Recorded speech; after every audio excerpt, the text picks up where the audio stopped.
I bet you've never heard of the legendary oasis of Zerzura. This ancient city is said to be hidden somewhere deep in the Sahara Desert, and its discovery could mean unimaginable riches and untold secrets. According to an anonymous 15th century Arabic guide, the key to unlocking the city lies in the beak of a bird carved on the city gate. Zerzura might not be as popular as Machu Picchu or the pyramids, but that just makes it more mysterious.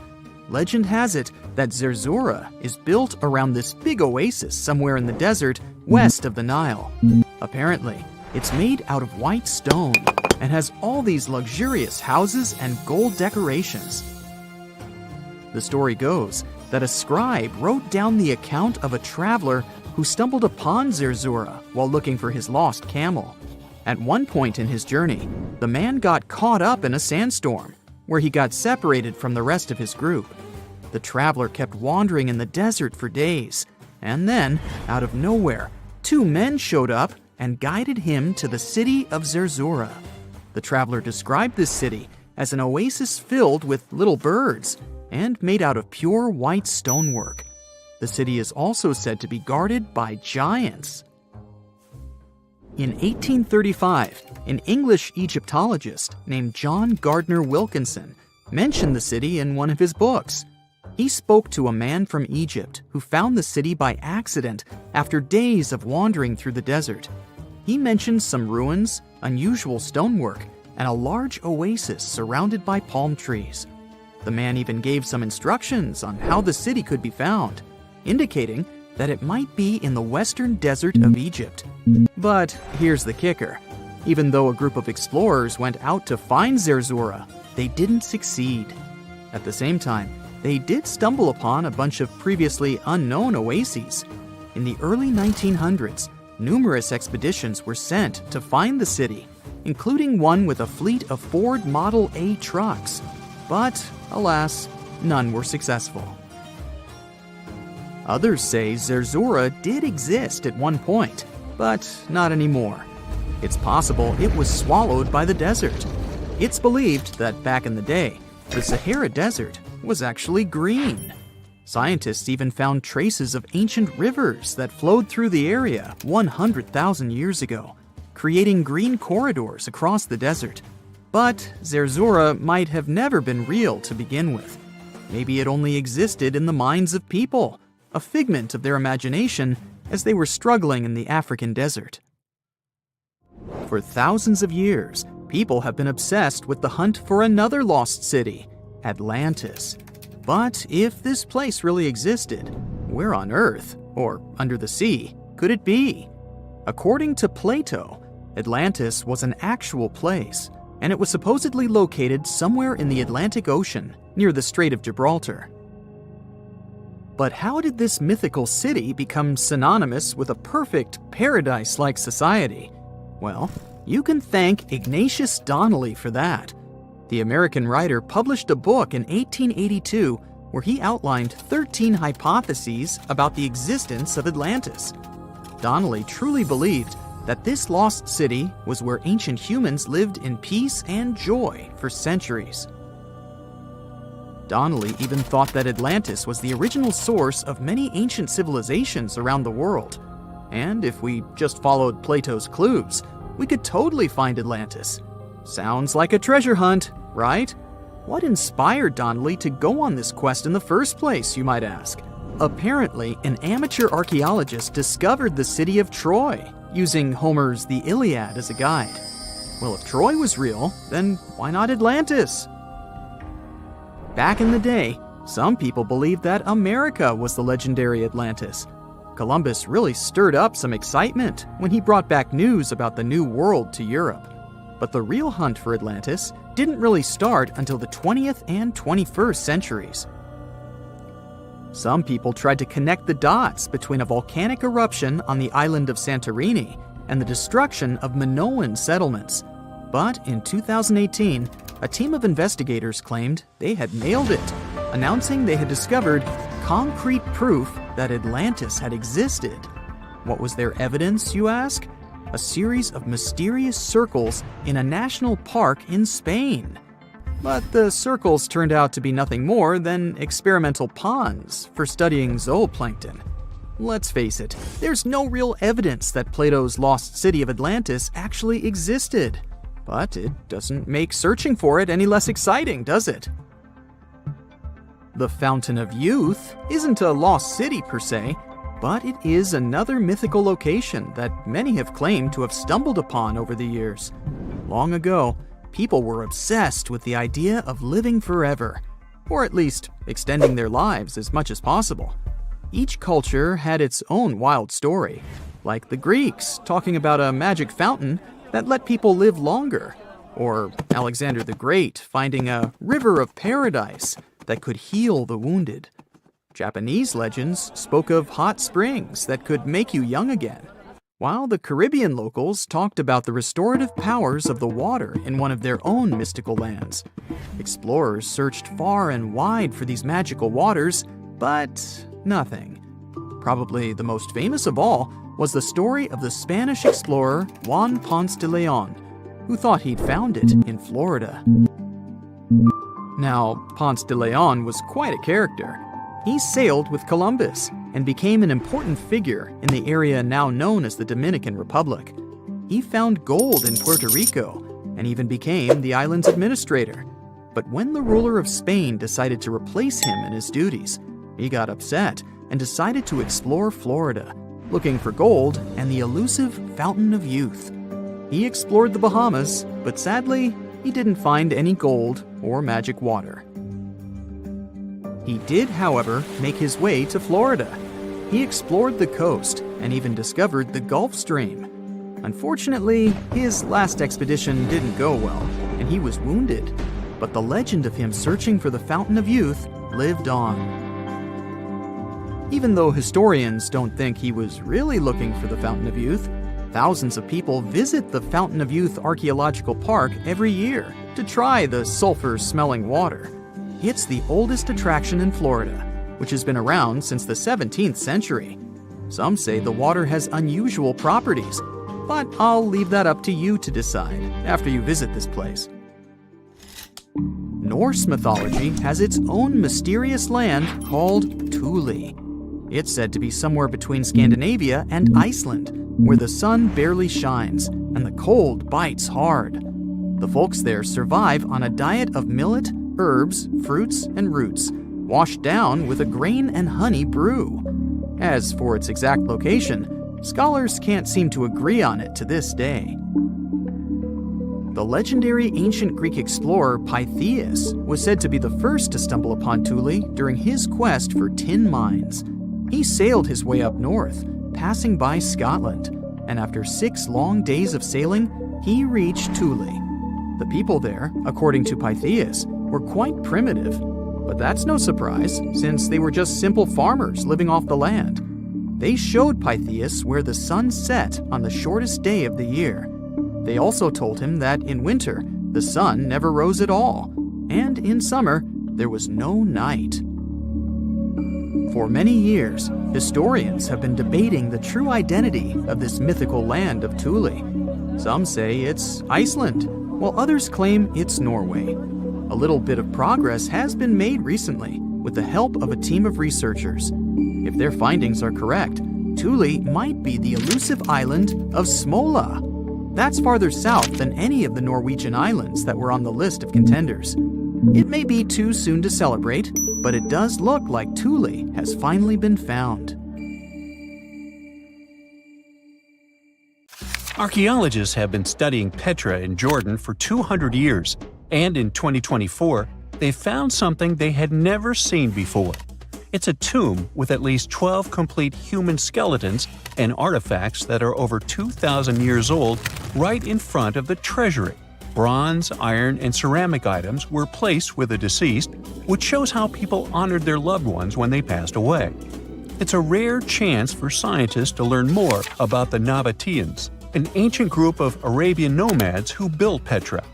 The objects found in the tomb under Petra's treasury are in amazing condition, but the skeletons became fragile because it's damp inside the tomb. They plan to study the remains and extract DNA to see if the people in the tomb were related. While some scientists are solving tomb mysteries, others have trained AI to find new ancient sites for them. They've created an algorithm that works with a special type of satellite imagery. This technique uses radio waves that can peek under things like sand, soil, and even ice to find hidden objects. AI will help search a huge desert on the Arabian Peninsula called the Empty Quarter for archaeological treasures. The lead scientists of the experiment trained the algorithm to recognize hidden locations using data from a site they had found before. The new tech can discover buried structures within 20 inches, which is very precise. Another groundbreaking tech, LiDAR, which means light detection and ranging, helped archaeologists reveal new hidden cities all around the world. LiDAR can see big structures beneath layers of vegetation and map even subtle changes in ancient landscapes. They use it to scan large areas from a small plane flying over places that aren't so easy to study from the ground, like dense jungle. In 2024 alone, they found new Maya settlements in southern Mexico, gardens, roads, and rivers in Ecuador's Amazon rainforest, ancient ruins on the Pacific island of Tonga, and the remains of 2 medieval cities along the Silk Road route in Uzbekistan. Maybe some smart technology can also explain what Marge Simpson is doing on Earth in an ancient Egyptian tomb from 3,000 years ago. The drawing, featuring a woman with yellow-colored skin, a blue crown, and a green outfit, is alarmingly like the famous cartoon character. If you don't see a resemblance here, I hope you'll at least enjoy an amazingly well-preserved necklace with amethyst and agate beads. It's from another recent find from Egypt, an ancient tomb with 11 sealed burials near Luxor. Archaeologists also found 2 copper mirrors, one with a lotus-shaped handle and the second with a unique design of the deity of the sky, women, fertility, and love in ancient Egypt. The hair of the figurine was originally made from almost 4,000 mud beads. Another awesome find from 2024 is an ancient Greek shrine with intact burials, a sarcophagus, and plenty of gold inside. They think it was built before the year 300 before the Common Era, and the marble lions, also found inside, were made from the same marble as the Parthenon in Athens. Greece is so full of ancient treasures that the city of Thessaloniki will house around 300,000 of those artifacts in their new subway system. Meanwhile, archaeologists in France have found a monument unlike any other, and they can't figure out what it was used for. It's direct proof that people used to live here between the Neolithic and the early Iron Age periods. The coolest part is a monument made of 3 unique shapes that fit together like puzzle pieces. Some gravel found in the monument could mean there used to be a wooden fence called a palisade. People who built it probably used it for protection or decoration. The team studied the layers of soil around the monument to learn more about its origins. The only tools found so far were sharp flint stones, not the cartoon characters, which were used during the Neolithic period. The next step will be radiocarbon dating to figure out exactly how old the site is. Now, the oldest saddle ever found so far was found in the grave of a woman near the edge of the Taklamakan Desert in northwest China. This saddle is the oldest ever discovered. It was crafted from pieces of leather that were sewn together and stuffed with straw and animal hair to make it soft. Now, normally, things made from natural materials like this don't last very long because they rot or fall apart. But the Taklamakan Desert is so dry that it helped preserve the artifact. The herdswoman who used the saddle was buried in her full riding attire, so this proves that not only men used saddles and took part in herding and traveling. Now let's shift to Guatemala, where an ornate jade mask made by the ancient Maya people was waiting for centuries to be discovered. Scientists use radiocarbon dating to figure out the age of the mask. They believe the mask may represent a Maya storm deity, a powerful figure in their mythology. These kinds of masks were often made to honor Maya royalty, and they were placed in the tombs of kings and queens when they were buried.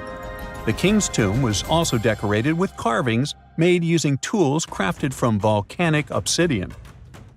After 15 years of searching, scientists may have finally figured out where the altar stone of Stonehenge comes from. They compared the tiny minerals inside the altar stone with rocks from many places in Wales and England and ruled out lots of spots. Then they found the perfect match with a place in Scotland, more than 466 miles away from Stonehenge. This area might even be Orkney, a group of islands in the far northeast of Scotland where a lot was going on during the Neolithic period. The big question now is how ancient people moved such a massive stone so far. The altar stone is over 16 feet long and weighs more than 6 tons. The new theory is that they might have used boats to carry it across the coastline and rivers. Once it was close to Stonehenge, they theoretically dragged it across the land using wooden sleds, ropes, and a lot of teamwork. Meanwhile, in the north of France, an ancient home popped to the surface during the construction of a new house. It turned out to be a luxury urban house for the elite from the 2nd century of the Common Era. The inside of the house was destroyed by a fire, but under the destroyed layer, there are beautiful, real-size fresco paintings. Turkish archaeologists unearthed the arm and foot bones of elephants that lived around 9 million years ago. They also found fossils of early horses, giraffes, and even saber-toothed cats. They've already identified 43 distinct types of animals from this site and collected more than 4,000 fossils. One more cool find from Turkey is a 64,000-year-old workshop inside Enkaja Cave. It looks like people used it for 24,000 years non-stop. There are some tools inside, like flakes and blades, which were made inside the workshop. In eastern Turkey, a farmer accidentally found a 1,000-square-foot mosaic from the late Roman or early Byzantine period just beneath the dirt. Experts say it's a one-of-a-kind thing from this region, and it's still in one piece after all this time. The pattern shows dozens of trees, plants, and animals that were found in ancient Turkey. There could be more treasures in the area, so they plan to keep digging. Our final stop will be in Sicily, where archaeologists uncovered a huge ancient thermal complex. Inside, they found 2 rooms with floors covered in colorful mosaic designs, along with a large courtyard surrounded by arched wings. As they kept digging, they discovered more parts of the ancient city. They found new roads and the remains of a huge complex, along with stretches of old stone walls that were part of the city's fortifications. These discoveries are helping scientists imagine what the city might have looked like during ancient times. No one knows for sure whether the bathhouse was built by the Greeks or the Romans, since both civilizations lived in Sicily long ago. Researchers have found almost 1,000 previously hidden Maya settlements in the tropical lowlands of what is now northern Guatemala. They did it with LiDAR, light detection and ranging lasers, which they used to scan areas from the air. The region we're talking about is pretty vast. All those structures and buildings they saw over there stretch across about 650 square miles. And these spots were supposedly occupied thousands of years ago. It seems all these structures were pretty densely packed, so people lived close to each other. They had at least 417 ancient villages, towns, and cities where they could identify boundaries. These structures and buildings were actually a part of a state that looked like a kingdom. Some of these settlements were built as sports courts, civic, ceremonial, and religious centers, and residential homes. There were also massive palaces, platforms, dams, pyramids, and causeways across that area. People who lived there also had reservoirs where they collected water. So, they needed the power to organize thousands of specialists and workers. And they also needed many skilled people to build such structures without the technologies we have today. They needed lime producers, architects, mortar and quarry specialists, lithic technicians, those who took care of legal enforcement, and other important roles to establish the true community.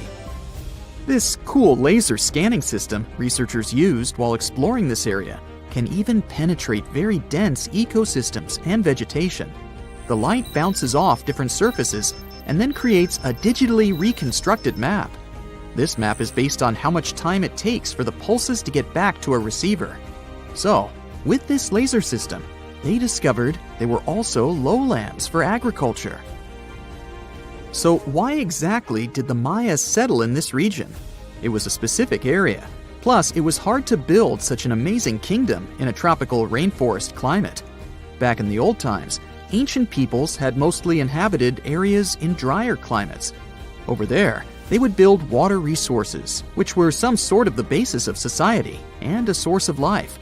An example of this is Teotihuacan of Highland Mexico, although they did have a couple of navigable rivers they could use for transport and trade. But these rainforest areas had their advantages too. The Maya used natural resources like limestone, which was their primary building material, salt, and the volcanic rock obsidian, which they used for different tools. Also, they managed to find enough dry land to live and build homes there. The lowlands were seasonal swamps called bajos, and they were perfect for agriculture because of the fertile soil. Generally, the Maya built settlements that could endure rainy periods too. They were ready for different circumstances, including flood and drought, which is something you could see in how they built houses. Their architecture was also one piece of evidence that showed their community was like a centralized kingdom-like state, which shows they stuck together through tough times. The Mayan Empire was very powerful, and it reached its peak about the 6th century CE. They were excellent at pottery, agriculture, writing, mathematics, and calendars. They were the ones who created complex calendar systems, such as the calendar round, which is based on 365 days. Although some believe the Mayan calendar predicted December 21st, 2012 would be the end of the world, it was just a coincidence with the end of a certain full cycle. They would call it the long count calendar, and it lasts 5,125 years. The Mayan people left behind an impressive amount of astonishing architecture and symbolic artwork. Most of their stone cities ended up abandoned by 900 CE. No one still knows why the Mayan civilization in that area collapsed, although there are some theories. Some think that by the 9th century, these people had exhausted the resources around them to the point that they could no longer feed and sustain such a big population. Others believe some city-states didn't get along that well, so they broke down the traditional system of power they used to have. Some say it was all because of a very long period of drought. It could be a combination of all these factors, though. But one Mayan city, located on an island, even survived until the 17th century. It was long after the rest of the Mayan civilizations had been destroyed or abandoned. If you're a traveler, you might know the town by its modern name, Flores. Scientists believe about 2,000 people lived there. The earliest Maya people were farmers. They cultivated crops like beans, squash, corn, and cassava. As they had many interesting ingredients, they created hundreds of cool recipes. Many of those are still present even today. For example, in modern Mexican cooking. And especially popular are papayas, cacao, avocados, squash, pineapples, chili peppers, beans, and so on.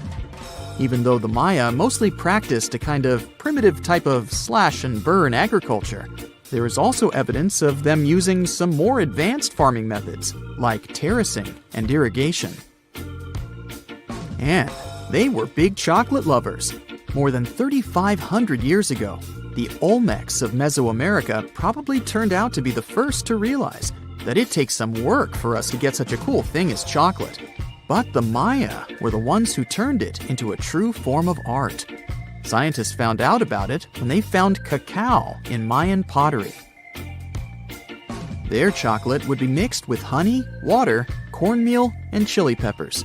That's how you get a spicy, savory, hot chocolate beverage you can try even today in Mexico and Central America. Also, they used written language in their books.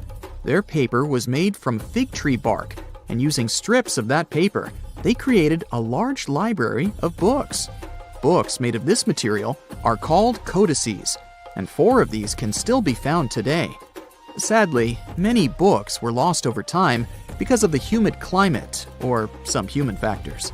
The classic Maya built a bunch of palaces and temples that had a stepped pyramid shape. They decorated them with inscriptions and reliefs which have earned them the reputation of being incredible artists of Mesoamerica. For the Mayans, flat foreheads were the most desirable thing on someone's face. They were generally really into aesthetics, and having a flat forehead was one of the main things where you could meet their highest aesthetic standard. They also liked to glam up their looks with makeup and clothing. Also, the Mayans were master tattoo artists. Actually, they were one of the first civilizations that started doing such forms of body art. They had a rich culture and believed in many things, such as fairies.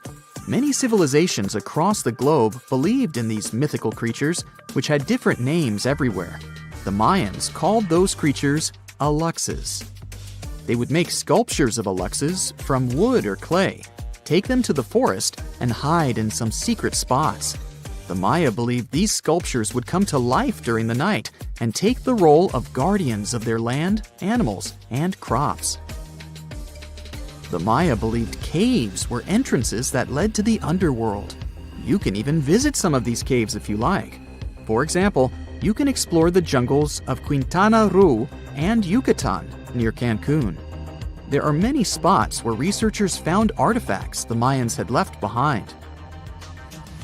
They were one of the first cultures that learned how to use rubber latex and make, for example, rubber balls for the many interesting games they had. They used natural latex and then probably mixed it with some other natural substances. That's how they came up with the bouncy balls they played with. They also built cool steam baths. The Maya had structures made from stone that looked like something we know today as bathtubs. Plus, they were building heated stone structures we know as sweat houses. Researchers found these in El Salvador and Guatemala, and they were previously hidden under volcanic ash. If someone finally invents time travel and you hop on a trip to the past, you won't recognize many of the things you know and love today. The Statue of Liberty and the Egyptian pyramids, some basic gadgets like the remote control and your laptop, and even the corn you have for lunch have all changed beyond recognition. When the pyramids were originally built in ancient Egypt and Giza and other places, they didn't look sandy brown at all. All of them were covered with white limestone. If you had seen them under the hot African sun, you'd have to look away. That's how smooth and shiny they were. Builders used around 6 million tons of this material for the Great Pyramid of Giza alone. It's the largest one you can still see on your trip to Egypt. The local rules were quite a thrifty crowd, and they reused some of the casing stones for other construction projects. A massive earthquake in the 14th century has also loosened some of the stones, so you won't see a lot of limestone, but some of it is still there, on top of the Pyramid of Khafre in Giza. It looks like it has a second peak on top of the first. In ancient times, all pyramids used to have capstones called pyramidions, covered in a mix of gold and silver. Most of them have been lost over the centuries, but you can still see a few of them at museums. They show images of Egyptian deities. The pyramids were probably modeled after a sacred pointed stone, the benben. It represented the rays of the sun. Now, lifting heavy rocks wasn't so simple without the tech we have today. I guess you'll agree with me if you helped your friends move at least once, and they made you carry the couch. But those smart Egyptians of the past thought of that and chose the pyramid shape. It lets the weight distribute evenly throughout the whole thing. The Statue of Liberty has also had a major makeover since it was first unveiled in 1886. Believe it or not, it used to be a shiny brown color, just like a penny. 20 years later, it changed its color to green. It wasn't a fashion statement, but a chemical reaction. The statue is covered with hundreds of thin copper sheets. When copper reacts with air, it naturally forms a protective layer called verdigris. This layer protects what's under it from corrosion, and that's why statues and other things made of copper, brass, and bronze can last so long. When Lady Liberty first turned green, people in authority decided it would be a good idea to paint it all over. It was way before social media, so you couldn't just drop an angry comment under the post describing the idea. But they wrote about it in the local newspapers, and the public didn't love the idea. Then the Times interviewed a copper and bronze manufacturer, and he confirmed they shouldn't repaint it, because removing the protective layer would mean destroying the statue. Over the years, people have suggested painting Lady Liberty several times, but no one has ever done it. I don't know about you, but I can't imagine that lady in any other color, so I guess it's for the better. You love bananas as much as I do? Next time you enjoy a juicy soft one, remember you gotta thank selective breeding for that texture. The original wild bananas had many large, hard seeds and not so much delicious pulp. And hey, who doesn't like a sugary watermelon? It has a history of over 5,000 years, and it used to have bitter, yellowish white flesh and was really tricky to open. Selective breeding saved the day again, and watermelons got way sweeter. Japanese scientists went further and invented the seedless version. Corn's grandmother is a Mexican grass called teosinte. The kernels in this grass were small and hard to get. Farmers from many thousands of years ago saved the seeds only of those plants that were larger or tastier, or with kernels that were easier to grind. Thanks, my friends, for giving us the corn that's edible and even delicious. And just imagine, wild avocados were so small that they could easily fit in the palm of your hand. The pit in them was so large you wouldn't find much edible material inside. They also had a much harder shell than the ones we're used to. You probably wouldn't get a lot of work done without your beloved computer today, but I can't tell you exactly whom to thank for this invention. The ABC from 1942 is one of the contendants for the title of the first computer. It's short for the Atanasoff Berry computer, named after its inventors at Iowa State University. The ABC weighed over 700 pounds. Yep, yours must be way lighter than that. That big boy consisted of around 300 vacuum tubes and had a rotating drum, a little bigger than a paint can, and had small capacitors on it. A capacitor is a gadget that can store an electric charge, like a battery. The ABC could solve problems with up to 29 different variables to help scientists save some time. Like modern computers, it used binary digits, ones and zeros, to represent all numbers and data. Because of that, it was possible to do the calculations electronically. And now, my favorite part, the ABC finished one operation about every 15 seconds. Just for you to compare, it's millions of operations per second now. Unlike the tech we use today, the ABC did not have a changeable stored program, so the program could only do a single task at a time. An operator had to write down the intermediate answer and then dial that back into the computer. Sounds like another reason to be happy we live in the 21st century. That remote control you use for all sorts of appliances has gone a long way too. Nikola Tesla, who gave us alternating current, designed one of the first wireless remote controls back in 1898. He named his invention teleautomation and demonstrated it on a miniature boat controlled by radio waves. The boat had a little metal antenna attached to it. Tesla sent signals to the boat using a box with a lever and a telegraph key, which was his version of a remote control. Those signals set electrical contacts on the boat into motion and moved the rudder and the propeller, and Tesla was controlling the boat. The concept of the remote control soon spread to other gadgets. The first television remote control followed in 1950. It was designed by the Zenith Radio Corporation called LazyBone. Don't take it personally, please. This LazyBone had a massive cable that was attached to the TV set, and those who tried it didn't fall in love with the invention because they tripped over that cord. I feel and was more of a tourist attraction than a necessity. The elevator had a steam engine hidden in the basement of a 5-story building. 3 years later, they shut it down because the public didn't appreciate it. Otis Tufts filed the first patent for a vertical railway around the same time. His invention included an actual car with a bench inside for people to sit on. Sounds like a great spot to hang out with friends to me. What do you say? Then they started adding elevators to luxurious hotels around the world. They were entire rooms with a rich design, upholstered seats and mirrors on the walls, and sometimes even a small chandelier.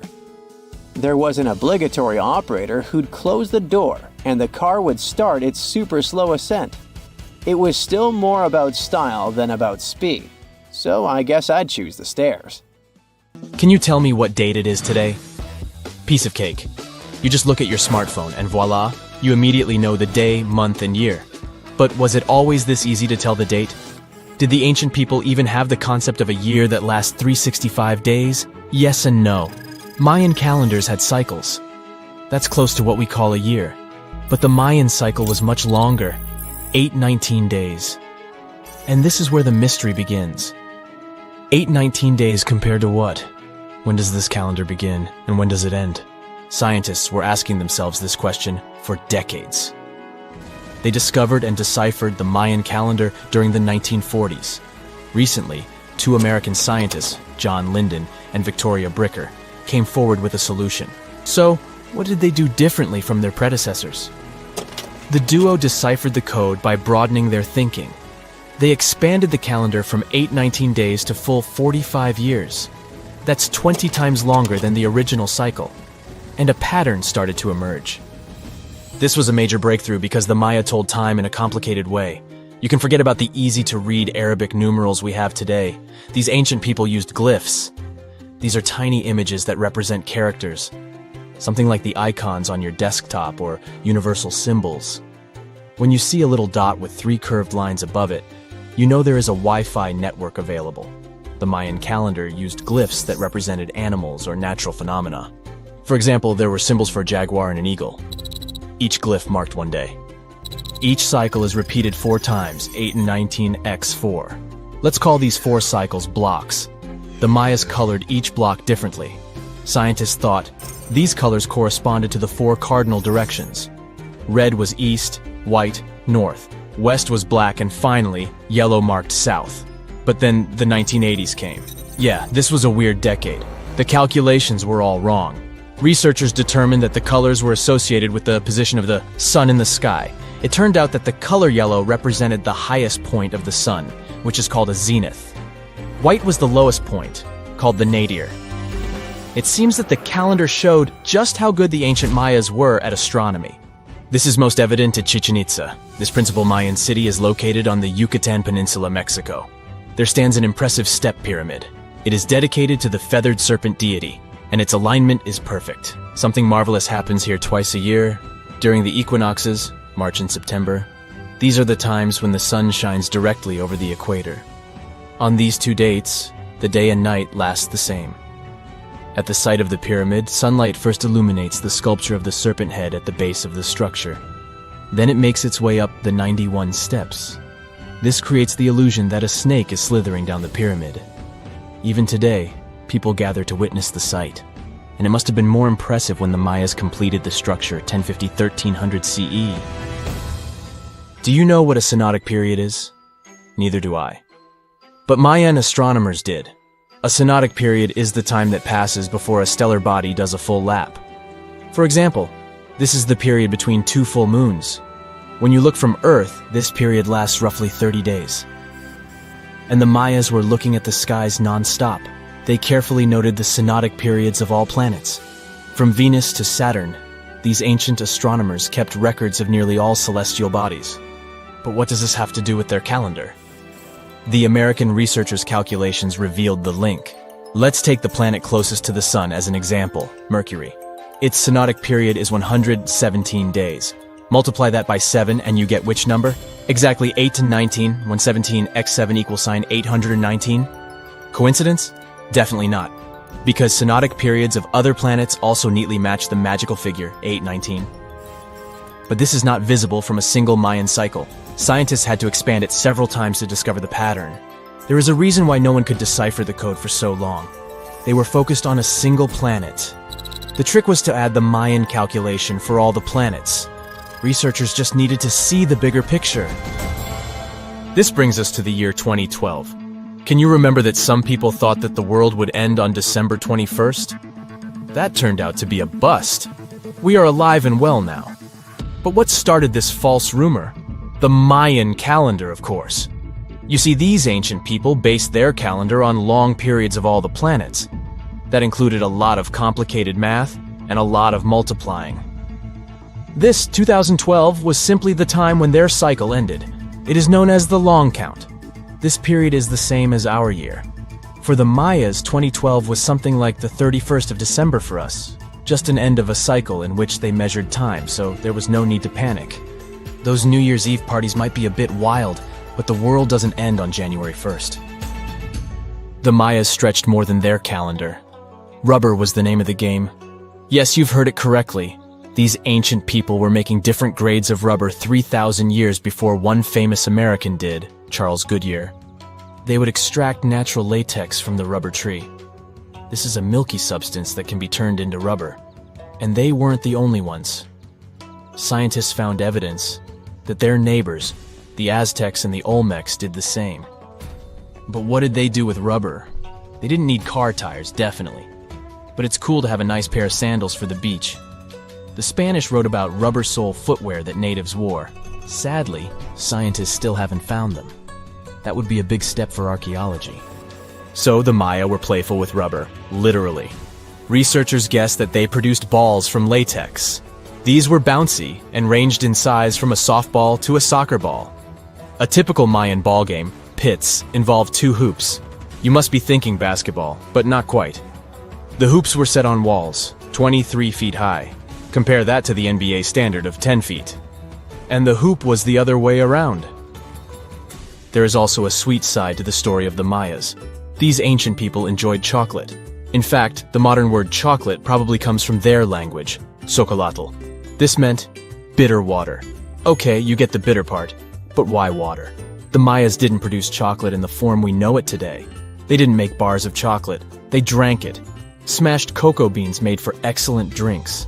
The Mayas perfected the mixture over time and even added spices. Anyone up for a fiery chocolate drink with stew peppers and cornmeal? Who knows, maybe this beverage actually tasted well.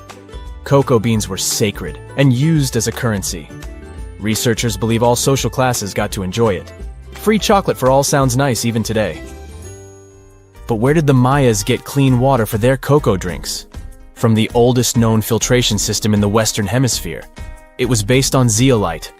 These are minerals that contain aluminum and silicone compounds. And guess what? Modern air and water purifiers still use this material. Mayan tech wins yet again. Back in Europe, Roger Bacon developed a sand filtration system in 1627, some 1,800 years after the Mayas. But what about regions without rivers, lakes, or springs? Mayan engineers had it all figured out. Rainwater. They would carve out large reservoirs in the limestone bedrock. Then, they would coat these underground caves with a layer of a watertight material. The final step was to make small channels that collected water from the hills above. Scientists estimated that just one of these reservoirs could hold on average 10,000 gallons of rainwater, enough to fill 55 modern hot tubs. A gruesome discovery took place in Egypt some years ago. You want to hear about it?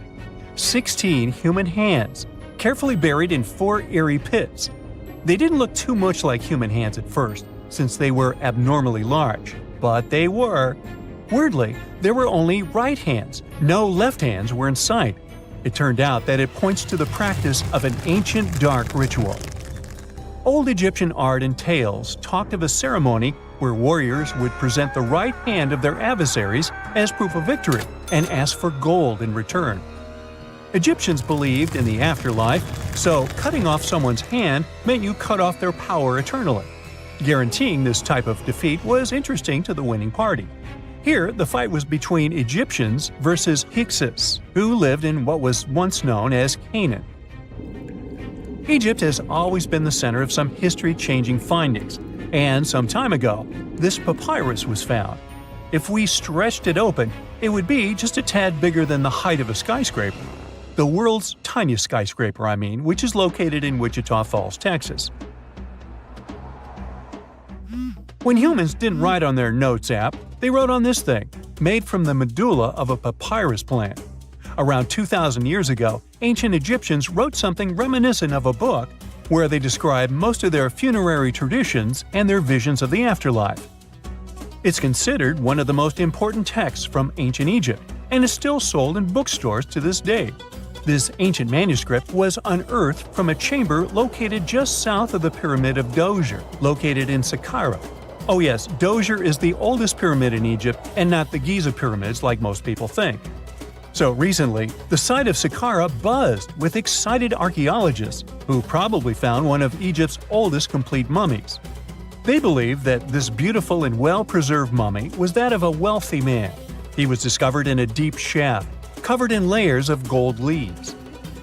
There are many symbols that show he was an important and wealthy man, like the band he wore on his head, the bracelet on his chest, and the fact that he was embalmed with a tunic, which was reserved for Egypt's finest. The most exciting part of the entire discovery was finding the resting place sealed with mortar, just as the ancient Egyptians had left it 4,300 years ago. Now this may sound weird, but back in 2008, archaeologists discovered a missing pyramid. Now it went missing because it deteriorated over the span of 4,000 years. Today, you can only see its base. It was a pretty important site back in ancient times. It is said that around the area of the pyramid, the ancients hosted a special type of ceremony where high priests would carry mummified remains of sacred bulls. Now here's a fun fact. Ancient Egyptians believed that Apis bulls were earthly incarnations of the city deity of Memphis and was connected to rites of fertility. It wasn't just any Apis bull, though. They needed to be all black, with a single white mark between its horns and a bunch of very specific characteristics. They were selected by the local priests and honored until they passed away. After that, they were mummified and buried in underground galleries. Meanwhile, this missing pyramid sort of disappeared around the 1800s. It was a German archaeologist who first found it in the village of Saqqara. He called it the Headless Pyramid when he first found it. But then, years after the official discovery, the desert sand came along and covered the whole thing. There were some excavations between the 19th and 20th centuries, but they weren't too systematic. That's why scientists were so thrilled when they dug an entire pyramid's base after removing the 25-foot mound of sand that was covering it. Oh, and it turns out American archaeologists are excavating a cemetery in Egypt that could contain over 1 million mummified bodies. So far, archaeologists have dug around 1,700 mummies. One of the main differences from other classic Egyptian mummies is that these people weren't kings and pharaohs. They were commoners that most likely lived about 1,500 years ago, when Egypt was controlled by the Roman and Byzantine empires. The name of the cemetery is cool, though, the Way of the Water Buffalo, just in case you want to check it out on your next trip. Other than bulls and buffaloes, ancient Egyptians also liked baboons. Are you seeing a pattern here? In the beginning of the 20th century, archaeologists discovered a site filled with mummified baboons in a place called, guess what? The Valley of Monkeys. An animal wouldn't have been mummified if it wasn't considered important. Certain animals were more important than others, since they were linked to specific deities. Jackals were connected to Anubis, the ancient god of the afterlife, and cats were likened to the female deity Bastet. Baboons were a pretty big deal, since they were believed to be connected to Thoth, the deity of wisdom and advisor to Ra, one of Egypt's supreme deities. The archaeologists who studied these animals weren't too happy. They think these baboons were kept inside and were deprived of sunlight for most of their lives. They had extreme vitamin D deficiencies and they were poorly fed. Maybe Thoth got angry with these baboon keepers. Just a guess. Since there's never a boring day for archaeologists in Egypt, they also found human mummies with golden tongues. Since Egyptians were all about the afterlife, they believed that golden tongues might help a person speak once they pass to the other side. I mean, it's a long shot, but hey, why not? Some of these mummies were placed in wooden coffins with goods, such as necklaces, pottery, golden artifacts in the shape of lotus flowers and scarab beetles, and iPhones. Just kidding. A new temple was also unearthed recently in Egypt. Scientists believe it was dedicated to honor Zeus Cassios. That deity would be a cross between Zeus, the almighty Greek deity of the sky, and Mount Cassios. While digging around the Sinai Peninsula in Egypt, archaeologists spotted 2 pink granite columns poking out of the ground, and bingo. They believe these columns represented the temple's front gate and collapsed during an earthquake many years ago. And speaking of deities, there weren't only super serious deities. Recently, scientists unearthed a golden ring in a city south of Cairo.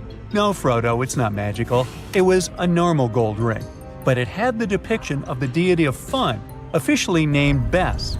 This deity is often described in sacred texts as a happy chubby dwarf. Today, many tattoos we get are sorta deprived of any sense and are made of aesthetic purposes only. In ancient Egypt, though, women would get tattoos as a token of protection for childbirth. That's what scientists think, at least. Around the Nile region, scientists found some mummies that had well-preserved tattoos, which is a rarity since the skin deteriorates so easily. 2 of these women tattooed their lower backs, and the drawings were simple. They were mostly pictures, including that same chubby dwarf we just talked about, Bes. He also had a side hustle as the protector of women during childbirth. Now, would you believe me if I told you ancient Egyptians invented robots? No? Well, that's because that's not entirely true. Sure, they were astronomers, mathematicians, and engineers, and somehow they also squeezed an eccentric invention into that package. An automated deity some scientists called Hathor. This wooden statue had been in the Metropolitan Museum of Art for years before someone noticed its secret. With the help of an X-ray machine, specialists discovered a mechanical operating system inside it. The pulley-like axis goes from the statue's shoulder to her left leg. When the system rotates, the statue raises and lowers her hand. Hey, pick me! I got my hand up here. Imagine a place that could literally start at one end, trek over 1,800 miles straight to the west, and still be stuck under that massive canopy. This place is like a haven for all sorts of crazy creatures, hosting around 10% of the world's species. It's always been seen as this wild, untouched paradise where humans haven't messed things up yet. You know, like a glimpse into how the world used to be before we spread like wildfire across every continent, causing chaos everywhere. I'm talking about the Amazon region. That massive jungle turns out to be hiding some seriously cool secrets. For centuries, people have been talking about these lost cities deep within the forest. We're talking about El Dorado, the legendary city of gold that had Spanish explorers going crazy, venturing into uncharted territory, never to return. And even in the 20th century, the adventurous Perry Fawcett went looking for the lost city of Z and disappeared into the jungle, leaving us all hanging. Scientists have actually found evidence that ancient cities did exist in the Amazon. But how did they find these hidden ruins in such a dense and remote forest? Well, they've got this awesome technology called LiDAR. Basically, they hopped into a helicopter and used light-based remote sensing to digitally strip away the canopy and reveal the ancient ruins of a massive urban settlement around Llanos de Mojos in the Bolivian Amazon. The place was once home to the Kasarabi culture, which thrived from 500 to 1400 CE. They had these incredible urban centers with huge platform and pyramid structures.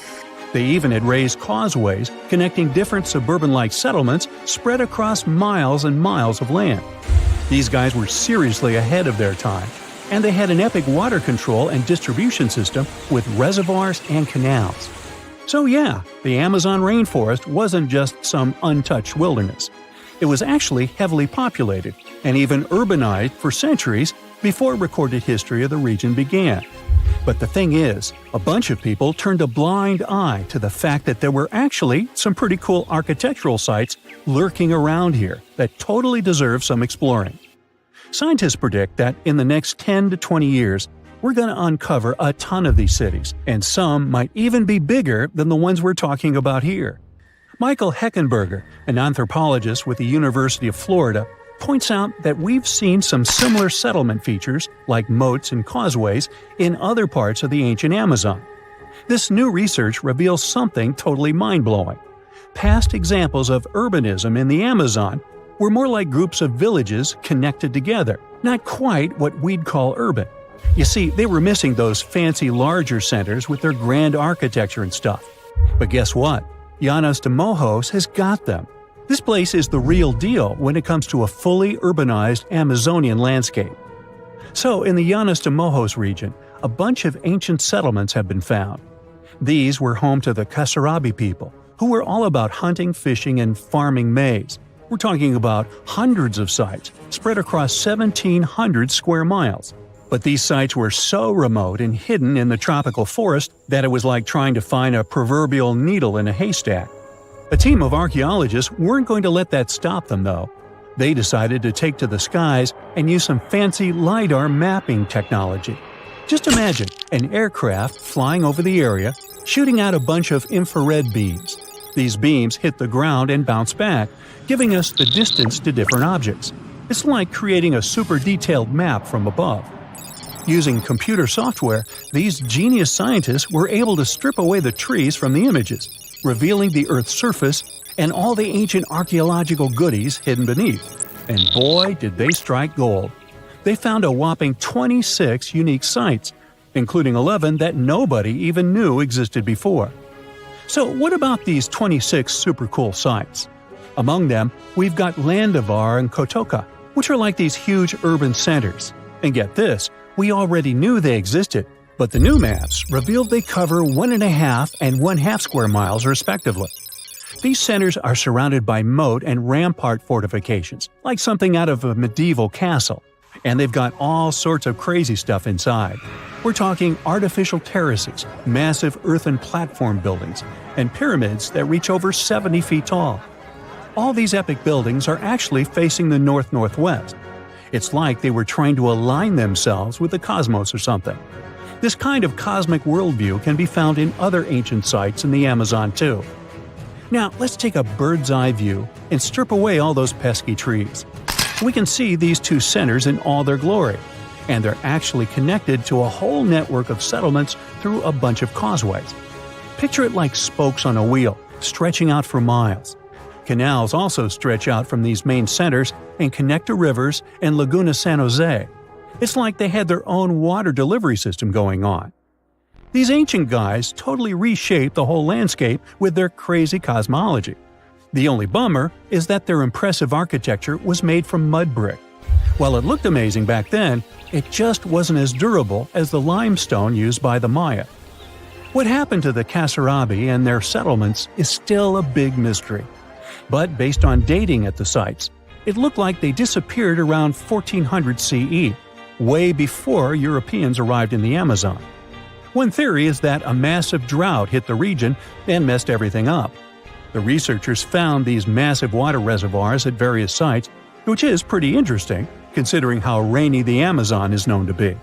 Who knows if they were for drinking water or farming fish and turtles?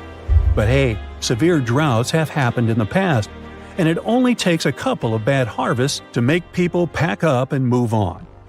What's even more interesting is that these communities thrived in the same area where this guy Fawcett we mentioned before went missing while searching for his lost city of Z.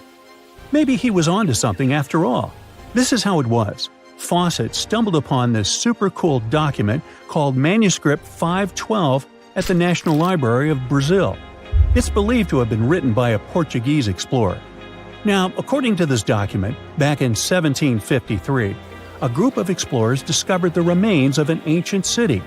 It had arches, a statue, and even a temple with hieroglyphs. But the document didn't spill the beans on where this city was located. So Fawcett got all hyped up about finding this city and made it his secondary mission after his main goal of finding something called Z. At one point, he had to come back to Britain to run some errands, but in 1920 he decided to give it another shot. Fawcett went on a personal expedition to find the city, but it was unsuccessful. 5 years later, Fawcett, his son Jack, and their buddy Raleigh Rimmel disappeared in the Mato Grosso jungle. Some researchers think that Fawcett might have been influenced by info he got from indigenous folks about this place called Kohikagu. Turns out Kohikagu was discovered by Westerners in 1925, and it had the ruins of 20 towns and villages. Up to 50,000 people might have lived here. And get this, the discovery of other earthworks in southern Amazonia totally supports Fawcett's theory. In 2005, an American journalist wrote an article about Fawcett's crazy expeditions and discoveries. He called it The Lost City of Z. Catchy, right? Well, in 2009, he turned that article into a book with the same name. And in 2016, the super talented writer-director James Gray made it into a movie. Now, here's where things get a bit sad. The Amazon region is changing rapidly. Farming, ranching, and energy production are changing this incredible place. And guess what? Those untouched areas with ancient relics won't stay untouched for long. It's a race against time to document and preserve what's left of our past before it's lost forever. Summers in the Middle East get so hot that they change the landscape dramatically and make entire cities resurface from the past. That's what happened in 2018 when the city built by a mysterious empire on the Tigris River was finally released from its water trap. Archaeologists rushed to the location as they didn't want to miss a rare chance to excavate the site and learn more about the history of the place. They believe they've found the Bronze Age city Zekiku, founded over 3,000 years ago and fully submerged in the 1980s when a dam was built in its place. It used to be a busy hub for the Mitanni Empire for caravans on the popular trade route. It had water, which is a rarity in the area, and it was a guarantee for success. We know very little about the once powerful empire, as scientists haven't found any written chronicles in the excavated sites. That's why the archaeologists were thrilled to find an entire palace for the local ruler. Several years later, when the area became free from the water again, they found some fortifications to protect the city from foes. The highlight of their expedition was finding a huge public storehouse for trade goods and harvests, piles of wheat and barley, and imported metal and wood. Bread was the staple food for the locals, and they also loved big pots of vegetable soups and stews for lunch.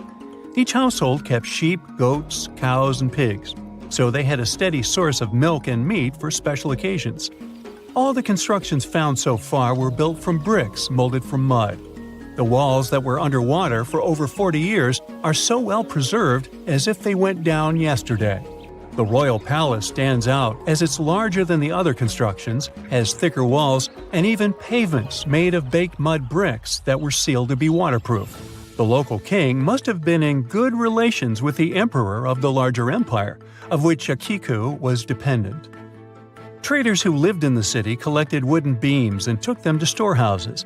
The beams arrived down the Tigris River from the forests in the mountains in the north and east of Mesopotamia. Merchants came here to sell their goods and then crossed the Tigris on their way to the borderlands. Zekiku was thriving as a center of commerce for about 6 centuries until it was hit by a massive earthquake in 1350. Archaeologists found 5 ceramic vessels holding over 100 clay tablets made close after the earthquake. It's almost a miracle that small tablets of unfired clay managed to survive underwater for decades. People who created those must have carved notes on clay while it was still wet. They wrote about anything, from newly stored harvests to notes for other kingdoms. Then they would let the message dry in the sun. Scribes even had to learn a different language so that everyone outside the city could read it. Scientists believe the tablets they found used to be part of a private archive. They hoped to decipher the notes to learn more about the history of Zekiku and the whole empire after the terrible earthquake. The damage to the buildings was so enormous that it was impossible to restore Zekiku to its former glory, and if there had been any survivors, they must have left the city. Several decades later, the Assyrians, who also lived in Mesopotamia, settled here. They built their houses on the ruins of the abandoned city and used whatever structures they could find from the previous residents as outer walls. But they stayed here only for 50 years, then decided to build a new capital on more fertile soil to make some good cash from agriculture. Archaeologists working in Zekiku had to halt excavations when the water levels went back up and covered the city. They sealed the ruins in tight-fitting plastic sheets and put stones and gravel on top. They hope it will help protect the priceless site from water erosion and prevent it from disappearing again.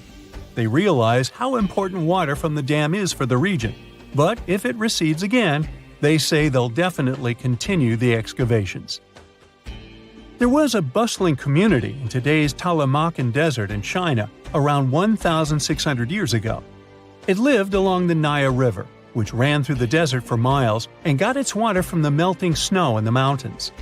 After 3 years of work in the area, archaeologists and scientists managed to dig up 8 tombs in the desert. Thanks to the desert heat, the clothes and artifacts inside them were almost as good as new. The people who wore those must have lived in the ancient city of Naya. Naya used to be part of a prosperous kingdom at the heart of the Silk Road trading route and had a population of over 3,000 people. Then, desert sands went rogue and swallowed the city whole. Archaeologists only found the ruins of Nija in the early 20th century. Scientists from different countries have tried to solve its mysteries. It looks like the tombs discovered at the end of the 20th century belonged to the wealthy. There were some expensive items inside: a quiver and bow, metal arrowheads, gold earrings, and a glass bead necklace, a lacquer box with a comb, makeup, and a sewing kit in one of the tombs. There was also some silk of top quality, and even the bright colors like green and yellow haven't faded on it. The fabric also had Chinese characters with quotes from historical books, which helped scientists identify the period in which it was made. Archaeologists later found a large dwelling site and the clearing of 3 ruined buildings. It will probably take many more years to understand why the city had fallen and what happened to its people. Saudi and French archaeologists teamed up near Riyadh, the Saudi Arabian capital, and stumbled upon an ancient settlement dating back 8,000 years. The scientists used all sorts of cool tech, like laser scanning, drones, and aerial photography, to unearth this Neolithic-era gem. They found the settlement in a local archaeological hotspot. Among the treasures they uncovered were a stone temple, remnants of an altar, and over 2,000 graves. All these finds tell us about ancient practices and rituals. The team also found the foundations of 4 massive buildings, corner towers, and open-air courtyards, all with underground reservoirs to store water for agricultural use. There was also a smart irrigation system with canals and cisterns, which let the city thrive in one of the driest deserts in the world. Rock drawings etched into the nearby mountain depicted the daily life of the locals. The excavations have been going on in the area for over 40 years, and scientists still keep finding new artifacts to answer more of their questions. Fishers have stumbled upon ancient bones, tools, and artifacts that are 9,000 years old on the North Sea floor. British and Dutch archaeologists and paleontologists rushed to see the finds as they were hoping it could be evidence of the submerged Doggerland. And they weren't disappointed. There were even perfect sets of footprints left by Mesolithic people who lived here. 12,000 years ago, during the last major ice age, the British Isles weren't islands at all. There was a landmass made of many hills, marshlands, and dense forests that connected them to the European continent. That landmass was Doggerland, where a prehistoric hunter-gatherer society lived and thrived. But then, the sea level started going up at the speed of 3 to 6 feet a century as glaciers were slowly but surely melting. The locals had to move to areas that today belong to England and the Netherlands. Experts decided to learn more about the history of Doggerland, using data from oil companies working in the North Sea. So far, they've created digital models of what the area of 18,000 square miles might have looked like before it vanished beneath the waves. They still need to analyze samples of ancient insects and plants and the DNA of animals to get a full picture. One of the most unexplored and mysterious places on Earth is located in plain sight. It's one of the most majestic monuments of humankind. The wonder of the ancient world hides a secret that scientists and archaeologists still can't solve. This is the Great Sphinx of Giza in Egypt. The huge sculpture of a lion with a human head was carved out of rock about 4,500 years ago. Scientists still don't know the exact date of its creation and are also unaware of who built it and what for. There are many assumptions and theories, but none of them has been confirmed. Most people have seen this majestic sculpture either in photographs or in reality, but almost no one knows what's hidden underneath it. The statue of the Sphinx was carved from a single piece of limestone. It was painted. The remains of color pigment on the surface prove this. In the distant past, the Sphinx looked much brighter and more colorful than what we see now. But even after thousands of years, its greatness hasn't diminished. And by the way, Sphinx is not the real name. It was invented by the Greeks about 100 years or more after its creation. Initially, the Egyptians called the statue Hor-em-Akhet. There are many legends and theories saying the Sphinx is there for a reason. It's like a watchdog that guards the tomb of the pharaoh and the secrets of ancient Egypt. These legends become more plausible when archaeologists discovered hidden entrances at the feet of the Sphinx. They believe that these secret passages are the beginning of the tunnels leading to the halls with treasures. You can find a lot of stories on the internet that claim the Sphinx hides the Hall of Records, a repository filled with ancient and secret knowledge. One of the main artifacts of this repository is supposed to be the records of the ancient mythical state of Atlantis. According to legends, the entire library from this city was moved under the Sphinx. The entrance to this library must be located next to the Sphinx's right paw. Many archaeologists tried to find this entrance, but came away empty-handed. Also, there are many images with detailed diagrams of the underground city that consists of a network of tunnels and chambers under the Sphinx. Someone says there are structures as tall as 12-story buildings hiding underground, but there's no evidence of this. Archaeologists, even after millennia, continue to explore the mysterious sculpture.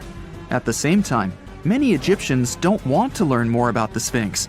They're terrified of awakening something supernatural. In 1998, scientists discovered tunnels leading to empty caves under the Sphinx. They found evidence of earlier excavations there. It's quite possible that someone managed to find the treasures and take them away. Some people believe Egyptians found some kind of artifact under the Sphinx that has the power of unknown advanced technologies. The artifact is so powerful that it can change the course of history. Of course, most theories are just fairy tales of conspiracy fans, but it's a confirmed fact that the Sphinx hides a system of caves and rooms. There are so many rumors surrounding the Sphinx that it's impossible to understand what's true and what's false. In any case, it's difficult and dangerous to study the sculpture because active excavations can destroy it. And then the entrance to the underground rooms can get blocked by rocks and lost forever. Also, further exploration requires a lot of money, and financing is not always easy to find. But the main reason? It's too risky. There's no guarantee that people will be able to get out of the underground labyrinths. For these reasons, scientists and archaeologists have been exploring this majestic structure for so long. Another famous architectural monument with a secret is Mount Rushmore in South Dakota.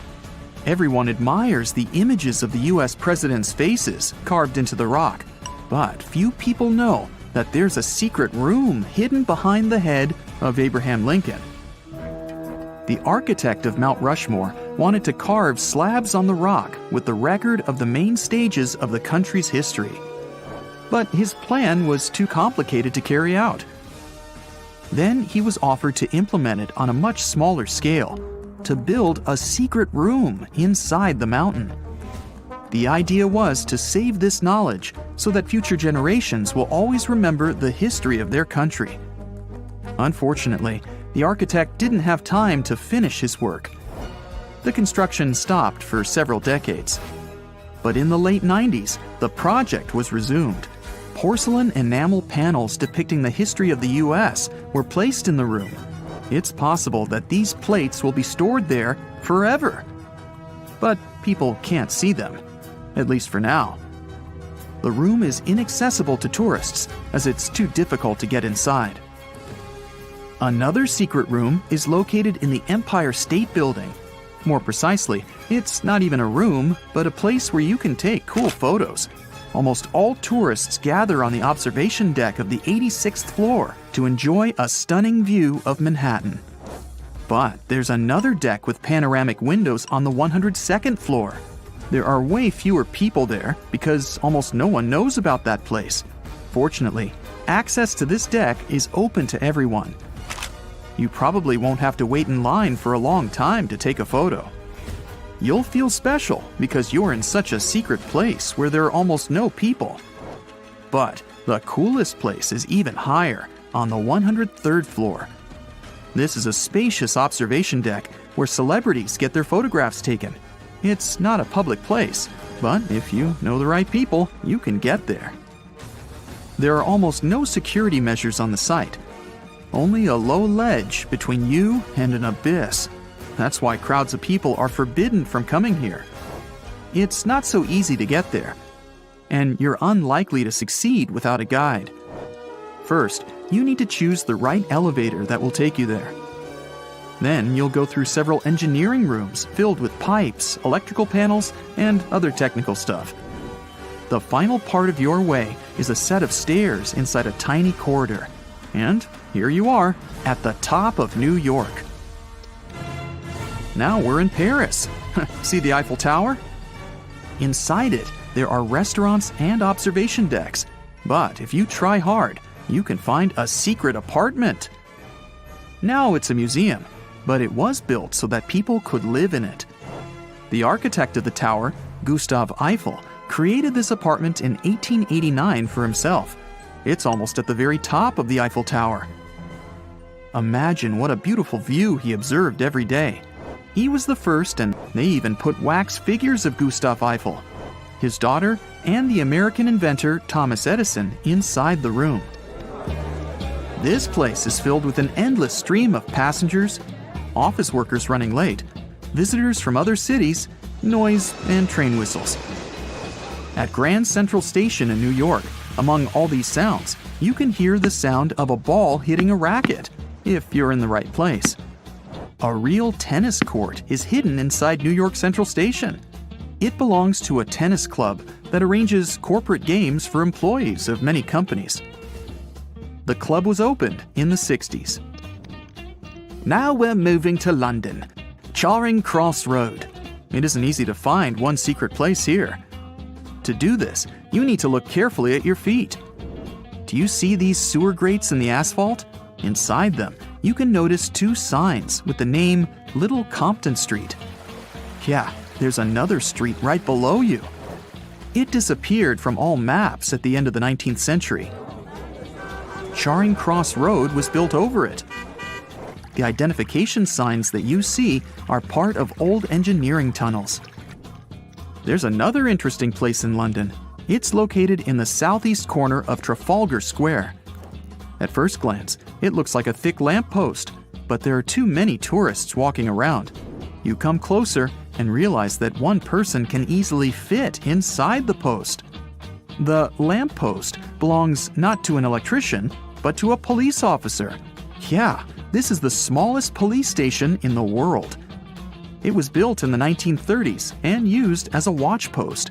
Officers had to sit there one by one and watch Trafalgar Square. That always attracted a lot of pickpockets and all kinds of other criminals.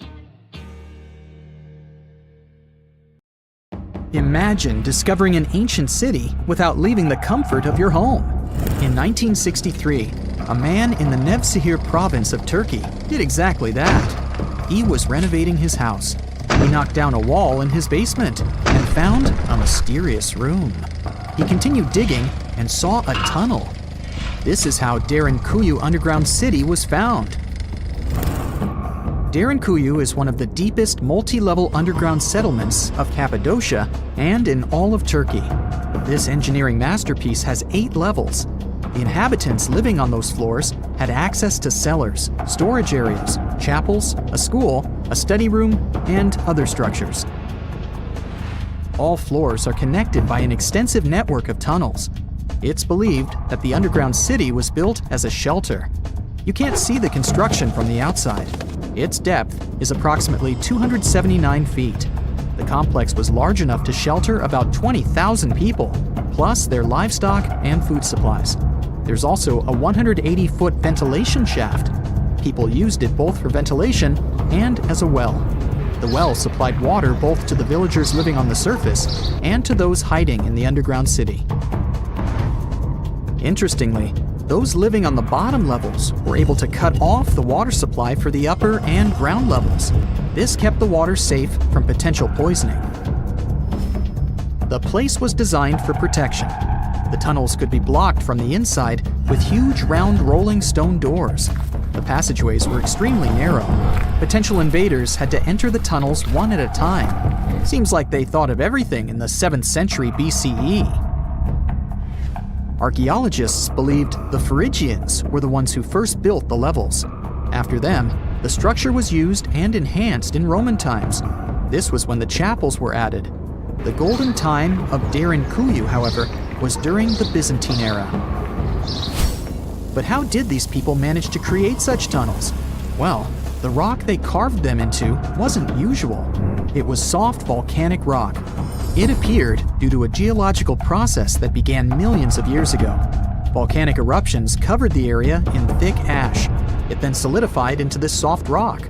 When the natural forces of wind and water eroded softer parts, only hard elements remained. Fun fact, fairy chimneys are also made of intricately shaped volcanic soft rock, but they formed naturally without any human intervention.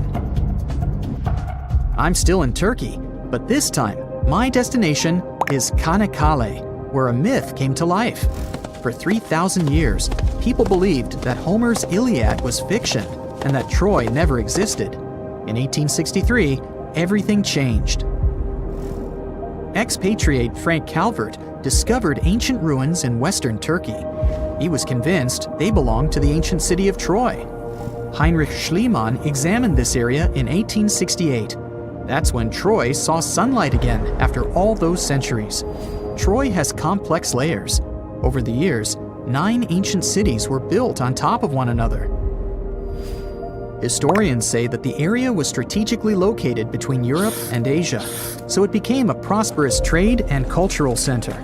This strategic position made Troy attractive throughout history. After the Trojan conflict, the city was abandoned between the years 1100 to 700 BCE. Then Greek settlers rediscovered the area, and Alexander the Great ruled there. The Romans then invaded the city. Speaking of this event, the first thing you would see when visiting the site is a replica of the wooden Trojan horse from a movie shot in 2004. The next stop is Lothal. In the 1950s, Lothal and several other Harappan sites were discovered in India. These new provinces extended the boundaries of the Indus Valley civilization. Lothal was an important part of the Harappan civilization. It had vast cotton and rice fields. Plus, it had a bead-making factory. Beads were made from semi-precious stones, like agate. Many of these beads were later found in Mesopotamia, which serves as evidence that Lothal was a thriving trading port. Archaeologists believe that the city was part of an ancient trade route. Traces of agriculture? Check. Traces of trade? Check. What else? The remains of residential buildings, streets, bathing pavements, and drains. Some real city planning, and impressive examples of early urbanization. The town was well constructed. There were modern houses. Some of them had 6 rooms, bathrooms, a large courtyard, and even a veranda. Lothal also had the world's oldest known dock. It linked the city with the Sabarmati River and the trade route. The ancient Mayan city of Calakmul is located in southern Mexico in the tropical forest of the Tierras Bajas. From 500 CE to 800 CE, Calakmul was home to over 50,000 people. There was a central plaza surrounded by outer districts.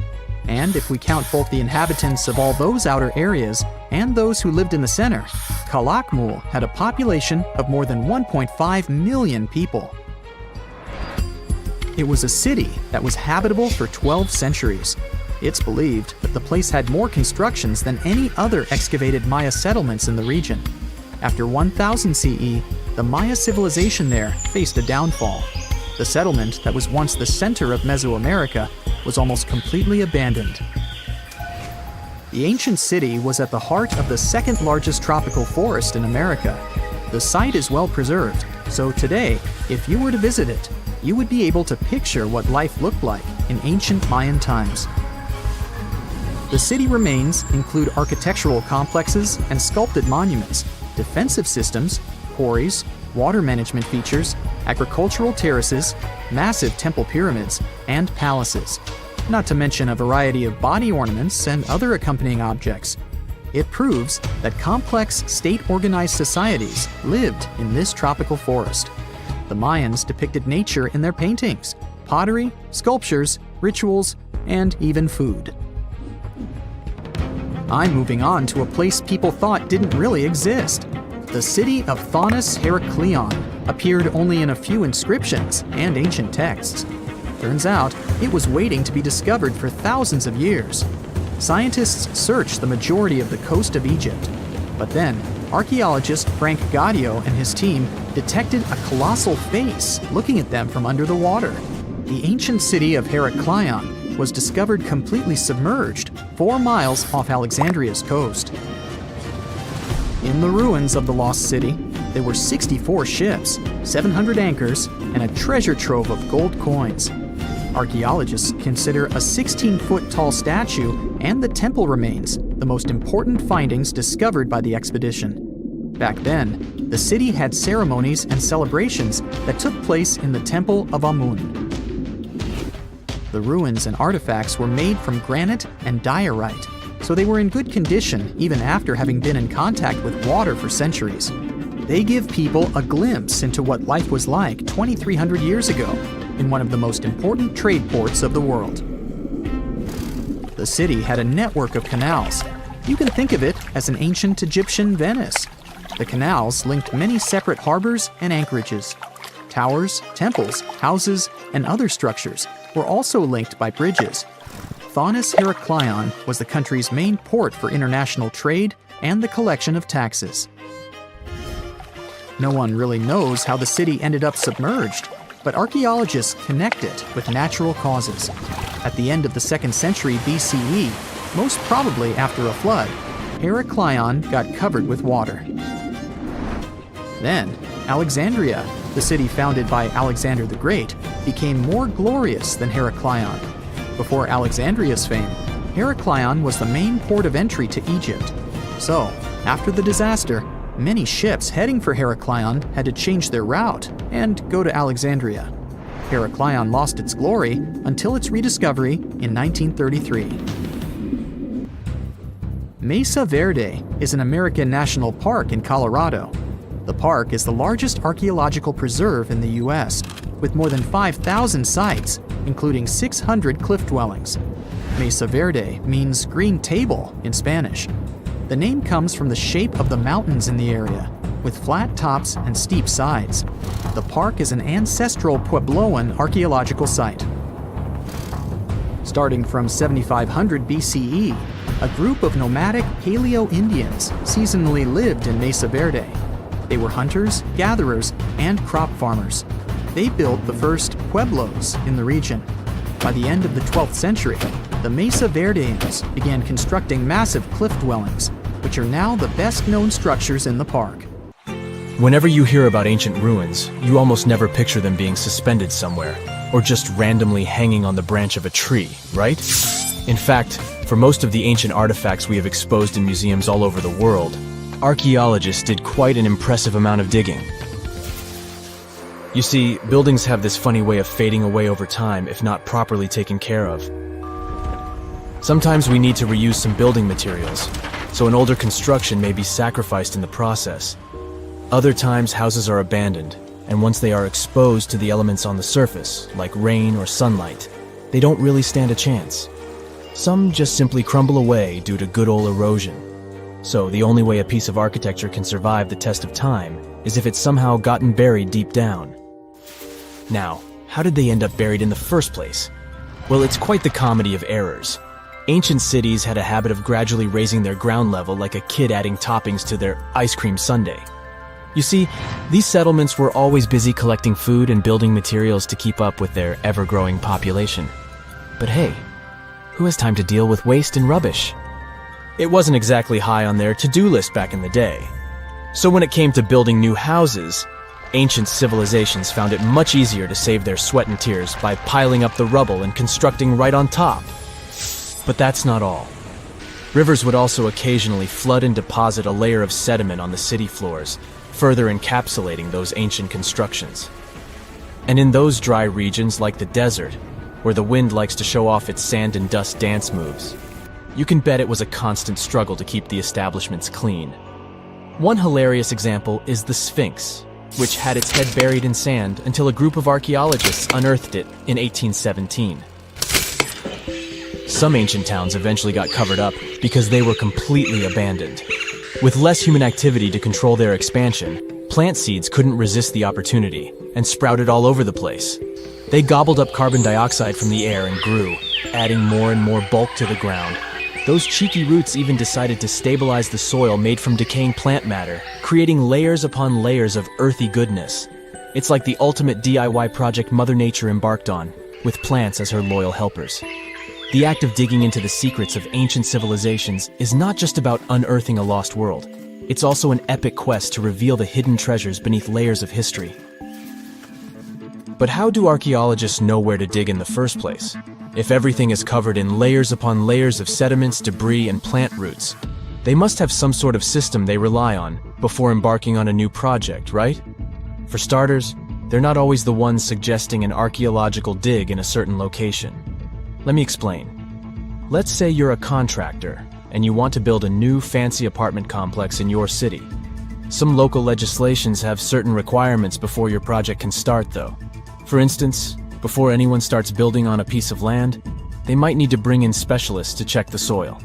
These clever folks can be archaeologists, geologists, or paleontologists, and they need to keep an eye on things during development. If any artifacts or ecofacts, fancy word for organic remnants, are discovered, these experts swoop in to excavate and study them. But what about sites that have nothing to do with bulldozers and yellow hats? Archaeologists have more than one trick up their sleeves when it comes to locating ancient hotspots. They dive deep into historic records with a healthy dose of detective work. By sniffing out old documents and maps, they can piece together the puzzle of human activity in a specific area. If a site has been visited before, it's even better. Finding records of past excavations or historical accounts can give archaeologists lots of information on where to continue their treasure hunt. Before archaeologists start swinging their shovels, they engage in a bit of a visual scan mission. Armed with a grid system, they'll stroll around the site, keeping their eyes peeled for any artifacts that might be hiding just beneath the Earth's upper layer. From groundstone tools to historic glass and even ancient garbage dumps, yes, they're also valuable. These keen-eyed explorers can spot signs of human activity faster than most people. If they stumble upon midden soil, fancy term for a garbage dump, they know for sure that humans once called this place home. Archaeologists don't just rely on their trusty shovels, though. They have an arsenal of gadgets to aid in their search for hidden wonders. Geophysical tools are like their secret weapons. Take the resistivity meter, for example. This clever contraption measures the electrical component of the soil and any buried features or artifacts. A buried wall, for instance, will create a different resistivity reading than the surrounding soil. Magnetometers and ground-penetrating radar work in similar ways, showcasing potential hints of ancient treasures in the soil. And who could forget our trusty old friend, the GPS? It helps archaeologists map out precise locations, like a high-tech treasure map, leading them straight to their pot of gold. Care to virtually visit some of the most important archaeological sites in the world? Well, follow me. In the United Kingdom, for instance, you'll find this interesting place called Stonehenge. It's one of many henges scattered around, but this one really takes the cake. Picture this: massive ancient stones standing tall and proud, arranged in a funky outer ring and an inner horseshoe, with some smaller stones thrown in for good measure. And guess what? These amazing stones have been around for over 5,000 years. Talk about a serious case of rock-solid longevity. Now, here's where it gets interesting. According to local folklore, the legendary wizard Merlin whipped out his magic wand and poof! He teleported these massive stones all the way from Ireland. Apparently, some giants had assembled them there, but Merlin decided they would look much better at their new location. Others think it's just the ruined remains of an old Roman spiritual edifice. These amazing structures were built by our Bronze Age ancestors. With their simple tools and limited tech, they managed to create this monumental masterpiece. Impressive, right? Unfortunately, there's still so much we don't know about this area. Stonehenge's initial purpose remains a mystery to this day. Sure, there are lots of theories, but scientists have yet to agree on the subject. However, we do know that it's perfectly aligned to catch the sunrise during the summer and winter solstices. The ancient city of Pompeii is an equally amazing archaeological site. Picture this. Mount Vesuvius, a notorious troublemaker, decided to throw a volcanic tantrum and completely covered this ancient Roman city. It turned it into a time capsule, located outside present-day Naples in Italy. Fast forward to the year 1748, when a bunch of adventurous explorers stumbled upon Pompeii. Lo and behold, they discovered a treasure trove of well-preserved goodies: streets, houses, food. Probably a bit stale by then. Blingy jewelry, fancy sculptures, colorful frescoes, everyday household items, and even animal and human remains. It was like an epic archaeological party. From the looks of it, Pompeii had it all. Fancy houses and villas, a massive 20,000-seat arena, cute little artisan shops, hangouts like taverns. And let's not forget the saucy spots like those luxurious bathhouses for some intense pampering. There's also the Sanctuary of Apollo, where people used to gather for their daily dose of worship. And of course, the bustling heart of the city, the Forum of Pompeii, where all the cool people used to hang out. And guess what? Pompeii is so cool that it made it to UNESCO's World Heritage List back in 1997. That's like the ultimate Hall of Fame for historical awesomeness. It also includes many other famous buildings and sites, like the Taj Mahal in India and the Acropolis of Athens in Greece. Imagine you were chosen to answer one of history's most important questions. What was the first civilization on Earth? The job description is simple, yet the task is extremely challenging. You need to unearth the proof of the world's first official civilization. Was it the Sumerians in Old Mesopotamia? Or was it the ancient Egyptians spread out along the Nile River? Not to make you nervous or anything, but history is quite literally in your hands. Good luck! Since you can't turn back the clock and visit Old Mesopotamia to get the answers to your questions, you'll need to research museum databases in order to get some clues. First things first, we need a definition of what is considered a civilization. It's not just thousands of people grouped together and living harmoniously. There are some key elements that together make a group of people a civilization. Like, for example, the domain of urbanism, aka city building, irrigation systems, and writing. You decide to begin your search by diving deep into the history of the Sumerians, which today hold the position of the world's first civilization. Now, imagine being the first of your kind. This means having no external examples. Rather, it means starting from scratch. First thing you'll need? A piece of land. And since there were no active water companies in the world at that time, you'll need a piece of land with easy access to water. So, the Sumerians settled between two major rivers, known as the Euphrates and the Tigris in southern Mesopotamia around 5000 BCE. Fun fact, Mesopotamia translates to the land between two rivers. On a modern-day map, it's more or less where Iraq is situated today. Together with land, a civilization needs ways to get food. The Sumer civilization had to face a dry and hot climate, but they managed to make agriculture thrive in the region. By diverting river waters and creating reservoirs and dams, the Sumerians allowed for a series of settlements to emerge across Mesopotamian plains. The famous city of Babylon was one of them. You know, the city that supposedly had those hanging gardens? I say supposedly because no definitive proof of the real existence of this monument has ever been found. However, it was considered one of the 7 wonders of the ancient world, and cited as a remarkable feat of engineering in an ancient book published around 290 BCE. Although no record was found of the Gardens of Babylon, the Sumerians were recognized as extremely skilled builders.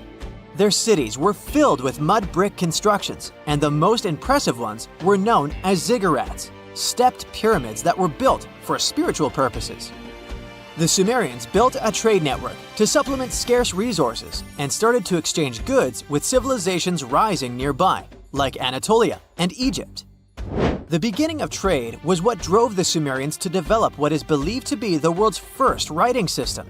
It began as a simple system, likely dating back to 3400 BCE. In this system, each syllable was represented with a drawing. Later, it gradually evolved into a fully formed cursive writing system, Don't believe me? Take a look at this piece from the Babylonian times. This huge basalt plaque is called the Hammurabi Code. It's known to be humanity's first collection of written laws.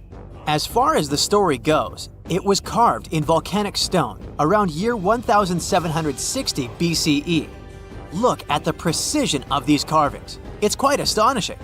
But the content is also surprising, since these 282 rules vary from commercial regulations to strict laws of justice. The thing is, historians don't have a consensus on whether the Sumerians were really the first ones to invent writing. Some think it might have been old Egyptians. Let's pause here. Ancient Egyptian settlements are believed to have started around the year 5500 BCE, which is earlier than the Sumer civilization. But remember I said a civilization needed a few things before it was considered as such. Ancient Egypt consisted of several smaller city-states, such as Memphis, Abydos, and Thebes, spreading out along the Nile River. It wasn't until 3000 BCE that Egypt was unified under one kingdom and lasted as an empire until nearly 1000 BCE. Although there is no consensus on this, some Egypt experts believed that it could have been Sumerian immigrants that founded early Egyptian settlements. The proof could be the presence of cylinder seals made of hard stone, something that was widely used in Sumer. These seals were used to guarantee authenticity in legal transactions, but it's hard to say whether this method was introduced by Sumerian immigrants or simply by trade. Since the time period is not one of the criteria we can use to determine who came first, we'll have to turn to something else. But what?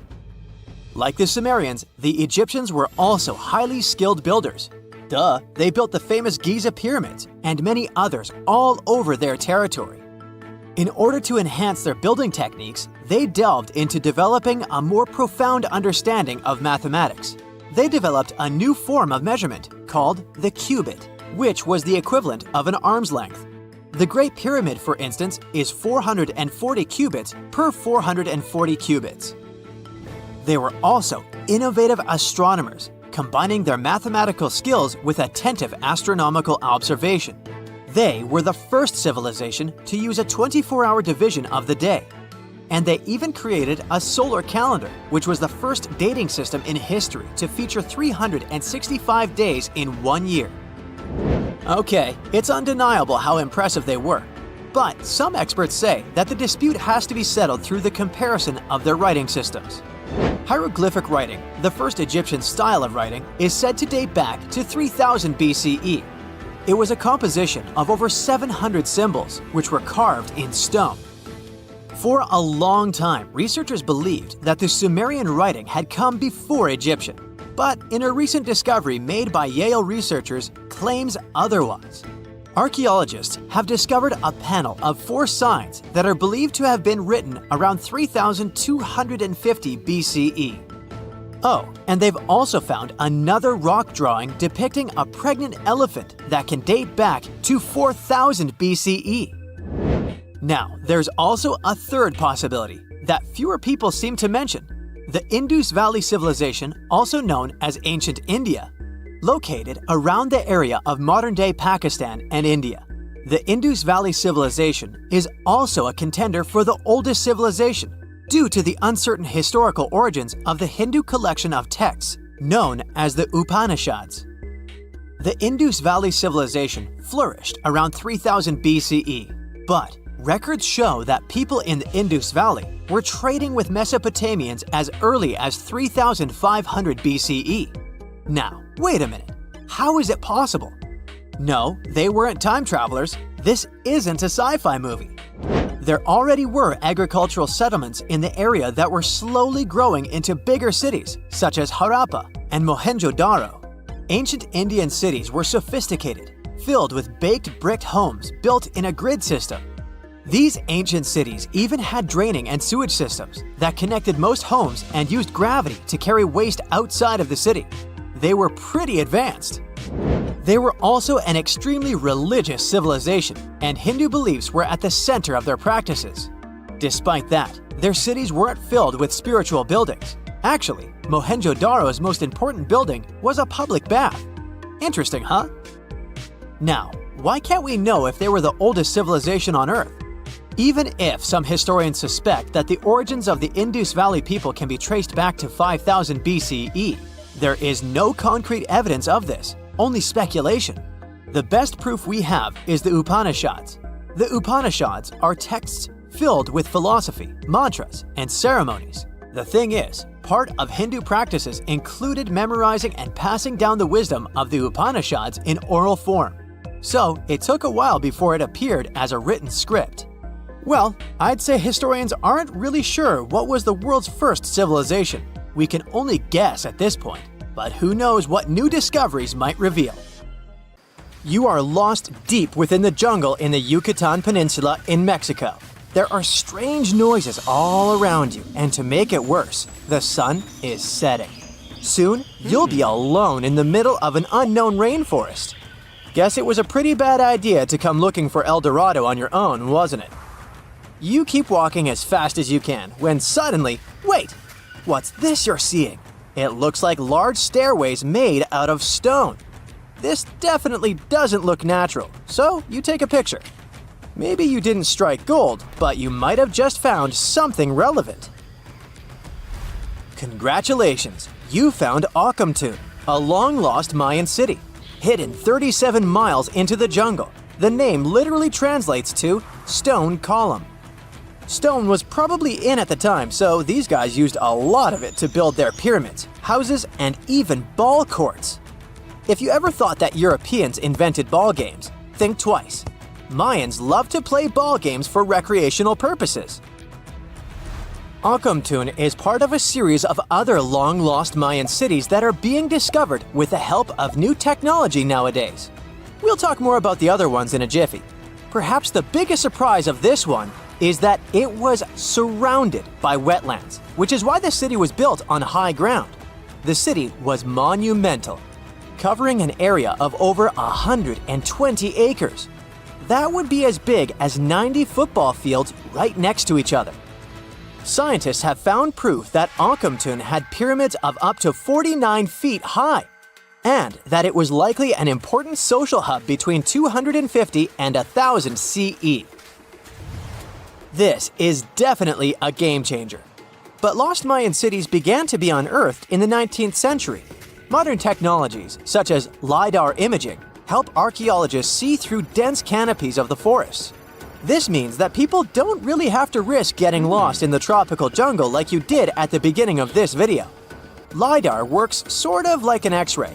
It sends out laser beams that can detect any signs of ruins or ancient constructions. According to space archaeologist Sarah Parchak, satellite imagery has been a key player in discovering ancient cities in South America, Egypt, and other places. Sarah herself spends most of her days scouring images for any signs of where there could have been cities long ago. She says that more often than not, what happens is that ruins are covered by vegetation, soil, or sand, which makes them super tricky to find. But thanks to these awesome tools, scientists also made the huge discovery of ancient Mayan causeways, which spread throughout old Mayan territories. I mean, take a look at these roadways. You'd expect to see ruins like this in places such as Portugal, England, or the United States.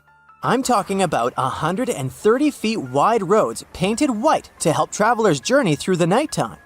Scientists recently unearthed a 110-mile network of roads such as these, and they think this dates back to before the first registered Mayan highways we've known so far. These roadways, which sometimes ran over the swampy ground and were even elevated at times, are being called the world's first superhighways. Even if there is no registry of animal-powered vehicles, it's believed that the Maya used them to travel around a network of possible 964 settlements. They were built like a huge spiderweb, and from what archaeologists have gathered, this huge system of roads worked to connect a big system of economic and social interactions between Mayan cities. This completely debunks the traditional idea that the Mayan pre-classic period, which dates back to 2000 BCE, was made of small, tribal settlements. Imagine the manpower and engineering ability you need to muster to build something close to these white highways. Scientists believe that these causeways were built pretty much the same way as the Mayans built their pyramids, with a mixture of mud and quarry stone. Oh, and using several layers of limestone to make them white. That's pretty cool, right? But let's take a few steps back for a moment to get some context. The Mayans were one of the biggest pre-Columbian civilizations living in the Americas. Until now, experts believe that at its apex, the Mayan civilization consisted of over 40 cities with a population of millions of people. That's a lot of folks. Their civilization spanned Mexico's Yucatan Peninsula, Guatemala, and Belize. And they survived mainly on agriculture. The thing is, the Yucatan Peninsula was an extremely difficult place to grow crops. So the Mayans had to develop a complex irrigation system in most of their cities. They built a series of ceremonial buildings, pyramids, and plazas. The Mayans might have been keen pyramid builders, but they also developed an advanced astronomical system. With whatever ancient technology they had, they were able to predict the exact location of planets such as Venus and Mars, as well as the exact dates of eclipses. If you've ever seen examples of ancient Mayan cities, this is Tikal.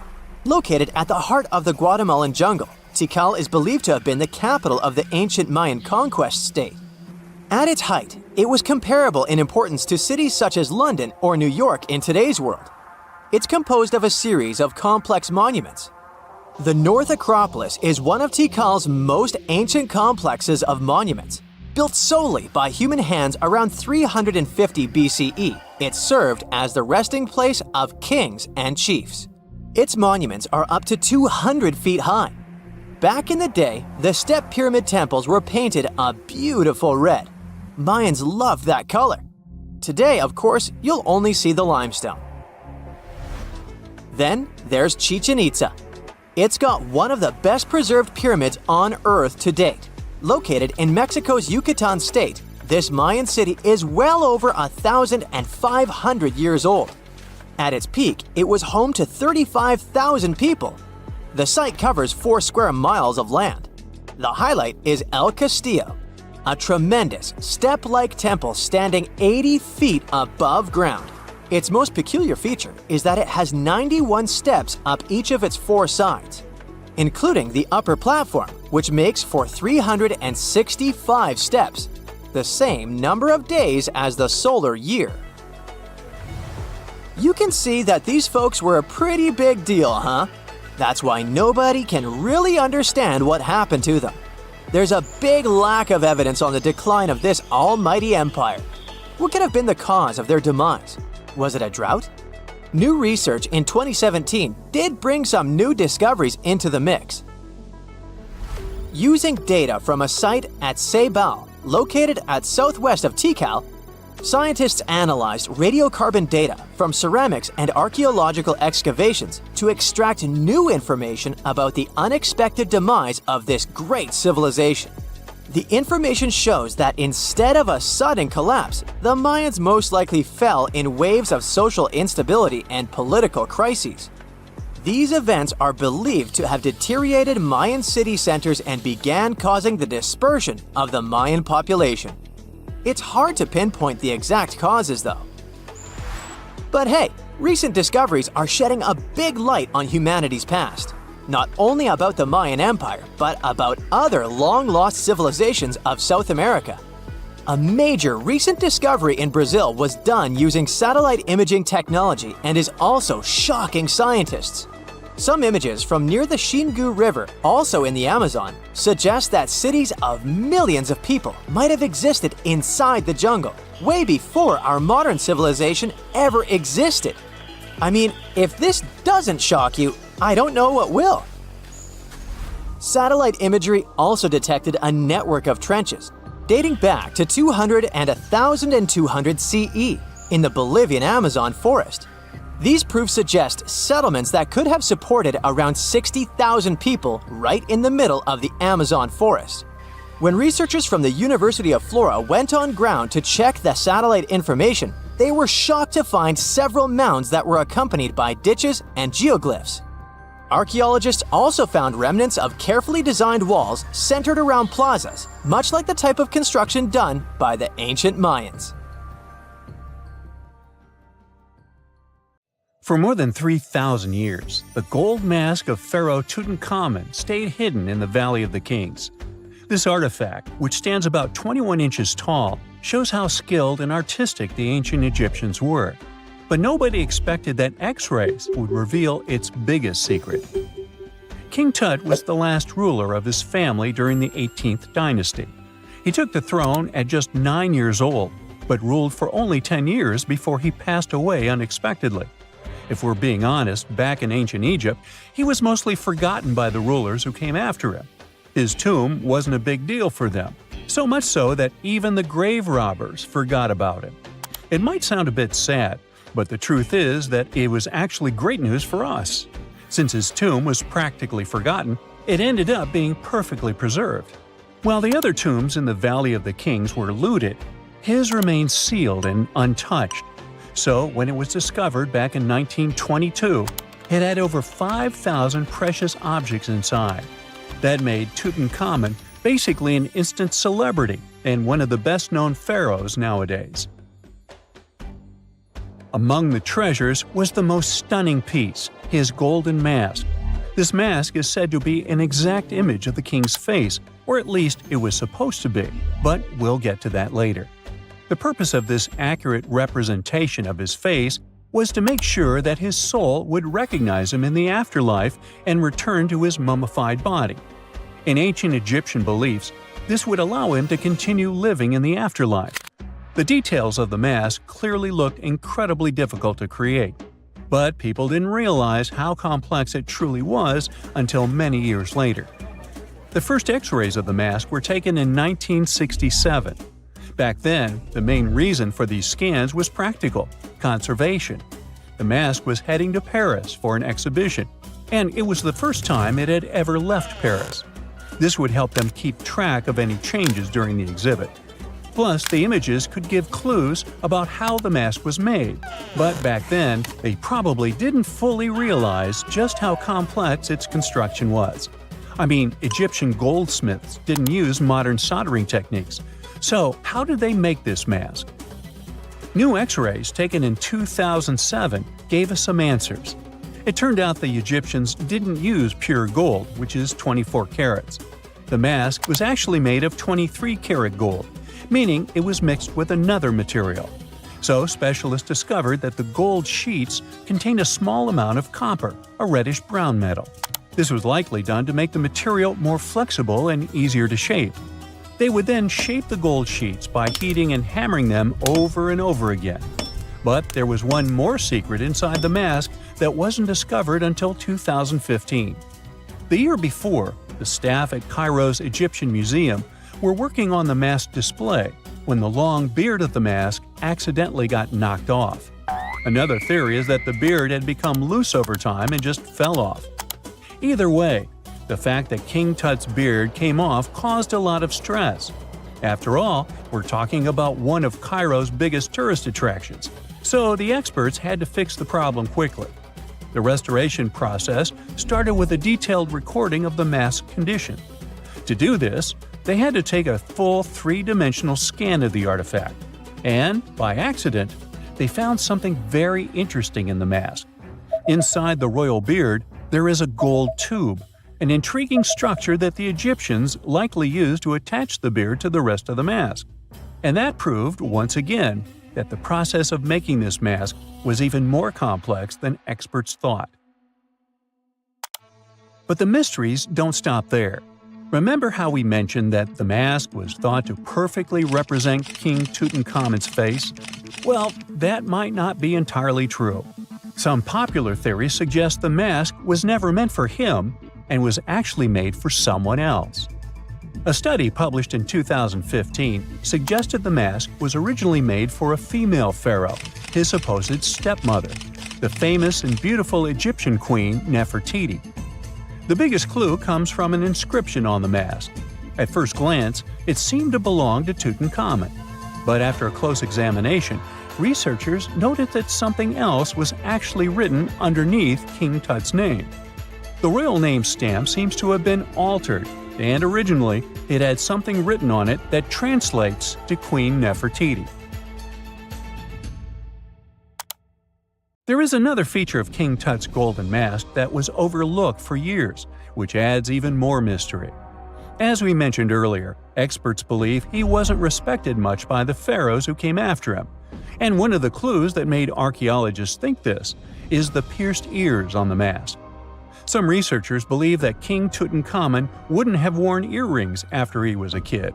So, according to their theory, by the time he passed away at 18, he shouldn't have been represented with pierced ears. This could also support the idea that the mask originally belonged to Nefertiti, or maybe to someone who wasn't even connected to King Tut. But the mask isn't the only source of mystery. In fact, his whole tomb is full of puzzles. Recently, historians found a sign that the place where King Tut was supposed to be buried was changed at the last minute. For years, experts wonder why a pharaoh who ruled for 9 years ended up in such a simple tomb. When compared to the grandeur of other pharaohs' tombs, his tomb seemed, well, a bit plain. The idea that a king like Tutankhamun would have such an unremarkable resting place just doesn't match up with the power and importance he must have had in ancient Egypt.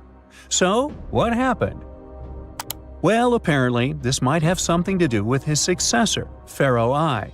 After King Tutankhamun passed away, researchers believe that I made sure to erase him from Egypt's history. So, one theory suggests that he was probably behind the quick decision to place King Tut's body in a smaller, less impressive tomb.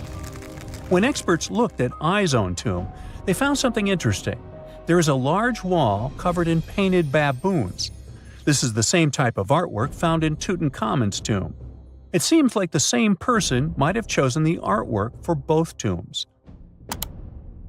Now, the design and decoration of the two tombs are almost identical, suggesting there was a shared hand behind both. But there is one key difference. I's tomb is fit for a king. It's much bigger and more impressive, even though the style and artwork are similar to what you see in Tutankhamun's tomb. So the theory suggests that I decided what went into both tombs. Since Tut passed away unexpectedly at a young age, his grand tomb wasn't finished in time.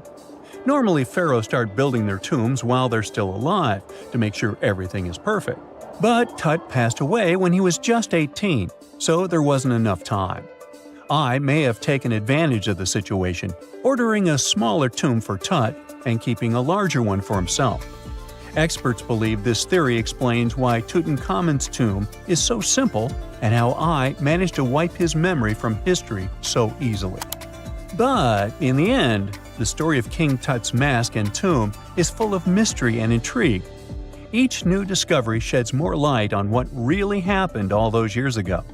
But one thing is for sure, the secrets of ancient Egypt still have much to reveal, and King Tutankhamun will continue to fascinate people for years to come. You're walking down the street.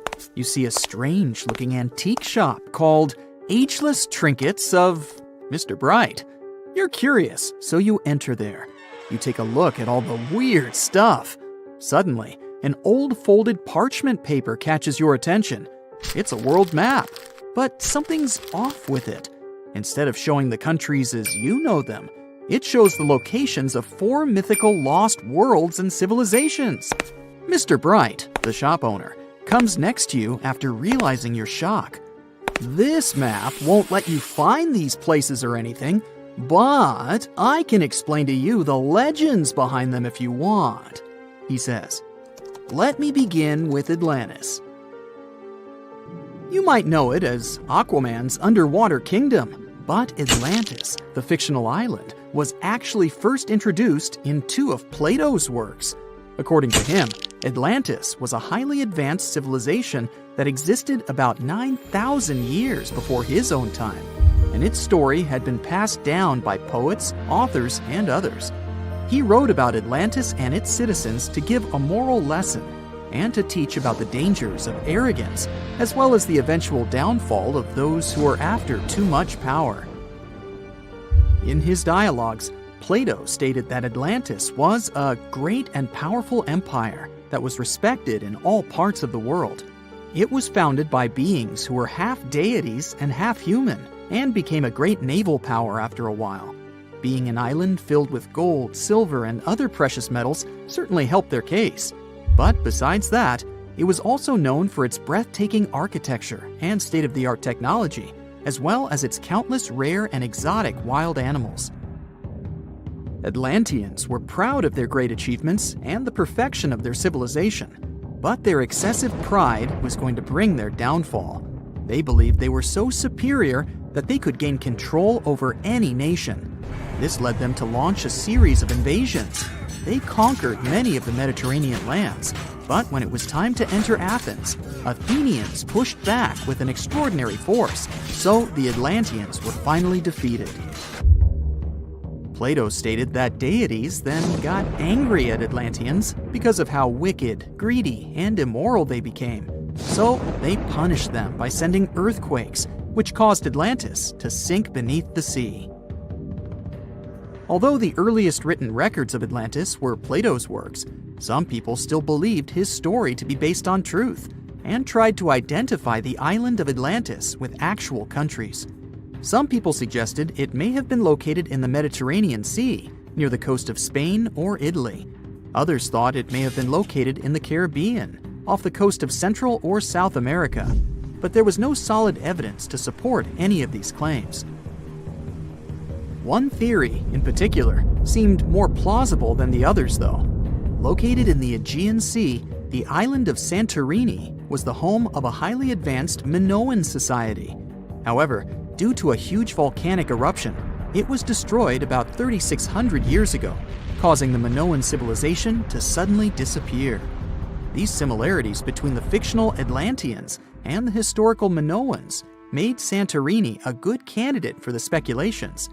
Yet again, there were still major flaws with it, such as how the time when Plato said Atlantis was destroyed doesn't coincide with the time of Santorini's eruption.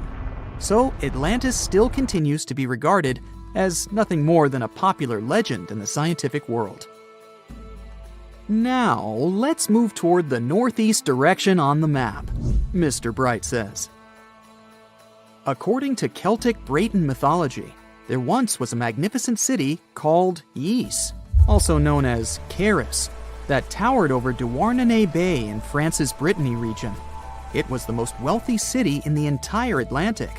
It was especially famous for its beautiful gardens and buildings, and its citizens were all living comfortably and happily there. Dahut, who was King Gradlon's daughter in Breton legends and literature, had a deep love for the sea. She begged her father to build a city at the edge of the sea, and that is how the city of Ys was established. Little did she know that she would be the one responsible for the destruction of her father's beloved gift. You see, since the city was surrounded by the sea, it needed to be protected by a dike equipped with floodgates, and these gates could only be opened at low tide. And the only one who had the keys to these gates was the king himself. One day, a handsome red knight arrived at the city, but couldn't pass the gates. Dahut was so taken by him that she wanted to let him in. She knew that her father was the keeper of the only key to the city, so she sneaked into his room and stole it from him. Then she gave it to the Red Knight so that he could enter the city and they could be together. However, the Red Knight turned out to be the Prince of Darkness, and he intentionally left the gate open to the raging sea. The waves soon swallowed all of Ys. King Gradlon was able to escape on his magical horse, but Dahut couldn't. She turned into an evil mermaid who lured sailors into the sea. Today, if you go to Quimper, a city in Brittany, northwest France, you can find the statue of King Gradlon riding on his horse. Although the city of Ys is a legend, Brittany coast locals believe that on the days when the waters are calm, you can still hear the tolls of the city bells deep under the sea, if you listen carefully. Mr. Bright then points at the Indian Ocean on the map and says, "Now, have you heard about Lemuria?" Back in the mid-1800s, A few scientists suggested that there was once a continent that existed in the Indian Ocean, somewhere close to the south of modern-day Sri Lanka. The first one to popularize this theory was the British lawyer and zoologist Philip Lutley Sclater. In his paper, The Mammals of Madagascar, he stated that he found lemur fossils in India, and not in Africa. However, this discovery was extremely shocking to him because of the fact that lemurs' original homeland, Madagascar, is much closer to Africa. He proposed that this was possible only if some larger continent connected the two once. He stated that this continent must have eventually sunk to the ocean floor. He then named it Lemuria, and hence the theory was born. People who came after Sclater took his theory a step further and thought that Lemuria was also the home of an extinct race of humans called Lemurians, who had 4 arms and enormous bodies, and were also the ancestors of modern-day humans, as well as lemurs. Of course, as new scientific discoveries were made on plate tectonics, evolution, and the study of DNA, the theories regarding the fictional continent called Lemuria were debunked. The last fictional land on the map is Agartha, Mr. Bright says. Taking its roots from Eastern mysticism, one legend says there's a kingdom called Agartha that is located deep beneath the surface of the earth. It's where all 4 corners of the world are connected by paths and tunnels. It is said that there's a secret entrance into Agartha hidden in the Gobi Desert, and it's built by Agarthans themselves using advanced technology that can't be detected by us, the surface folks. According to some beliefs, Agartha exists to counterbalance the energies of those who live above the surface. While we live in a state of rush and heightened emotions, this world beneath us is the total opposite. Some even say that those who escaped Atlantis fled here to continue their lives inside the Earth's core. And yet, others think it's actually a land that's crawling with all kinds of monsters. But there's no need to be scared, since modern science proved Earth's core is not actually hollow and is a solid hot iron ball. So you can cancel your journey plans to the center of the Earth if you've made any. Thanks, Mr. Bright. When you think of an epic desert scene with blazing sun, endless dunes, and those magical little oases, you probably picture the legendary Sahara, right? But what if I tell you that 11,000 years ago, this vast expanse of hot sand looked totally different than it does today? Yeah, I don't know, I wasn't around then. But I'm told that back then, what we now call a desert was a lush paradise, brimming with lakes, rivers, grassy plains, and even woodsy forests. So, where did all this water go? There are many stories about the distant past of our planet when deserts were covered with jungles and forests, and then something happened, like changing climates or colossal earthquakes, and it all turned green lands into dunes. But how about a theory that Sahara became a desert because of humans and goats? The Sahara has seen its fair share of wet and dry drama throughout the ages, mostly thanks to little shifts in Earth's orbital tilt, causing variations in how much solar radiation hits the atmosphere. There were even times called the African humid periods, when the rain would pour in and transform the dry landscape into a bright green haven. But between 8,000 and 4,500 years ago, something really funky happened to this region. Certain areas went from humid to dry, way too fast to explain it by just orbital changes. In the blink of an eye, the lush Sahara turned into the Sahara we know today.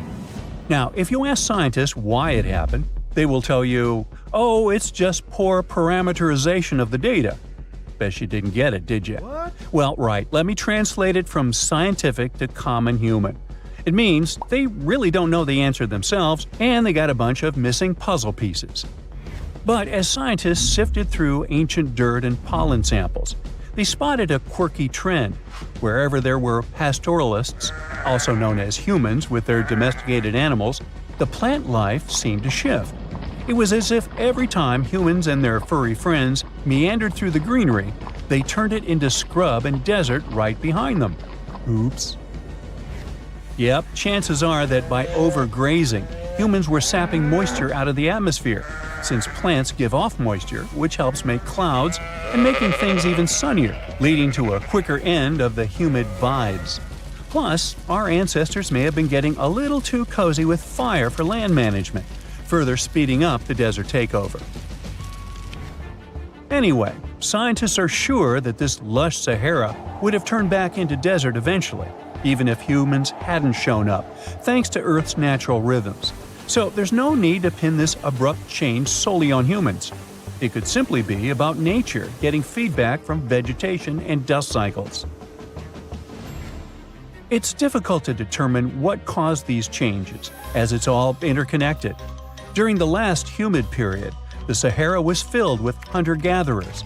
As things got a little drier, they started herding animals for food. The weather pushed people to herd cattle. It's also possible that grazing sped up the landscape degradation. So, which came first, the chicken or the egg? Or in this case, the human or the cow? It's tough to tell with the evidence we have now. Now today, it's safe to say that water is no longer that big of a problem in the Sahara, even though it's a huge desert and the times of lush forests there are long gone. But technology's got us covered. For example, the Nubian Sandstone Aquifer System, the biggest underground water stash on the planet. It's nestled beneath the Sahara Desert's eastern edge and stretches across 4 northeastern African countries – Sudan, Chad, Libya, and Egypt, covering a whopping 770,000 square miles and holding around 36,000 square miles of groundwater. Just look at the pipes transported when it was being built. It's the world's largest irrigation project. No wonder it's feasible to thrive in the Sahara today. But imagine thriving in the Sahara Desert with just one water source. Sounds like a tough gig, right?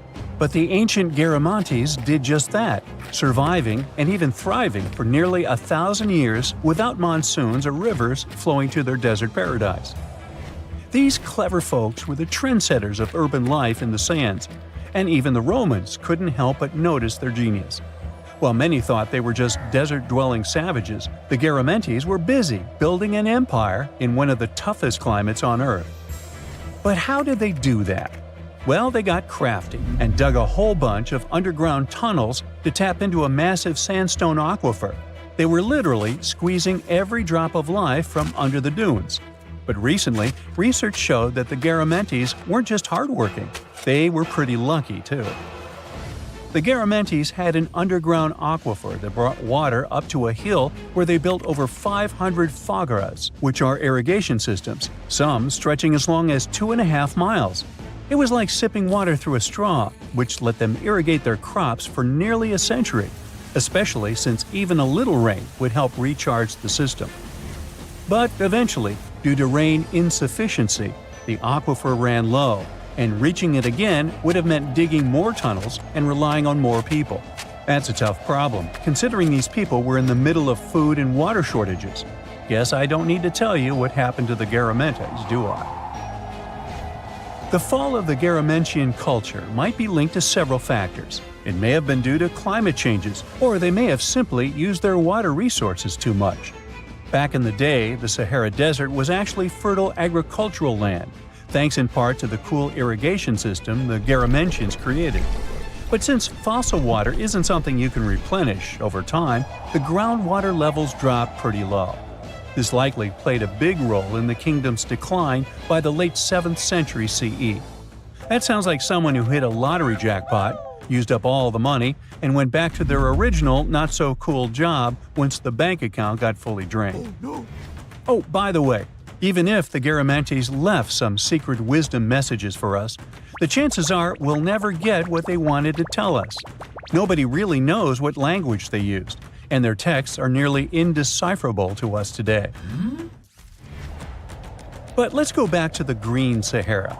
So it transformed into a desert about 4,500 years ago.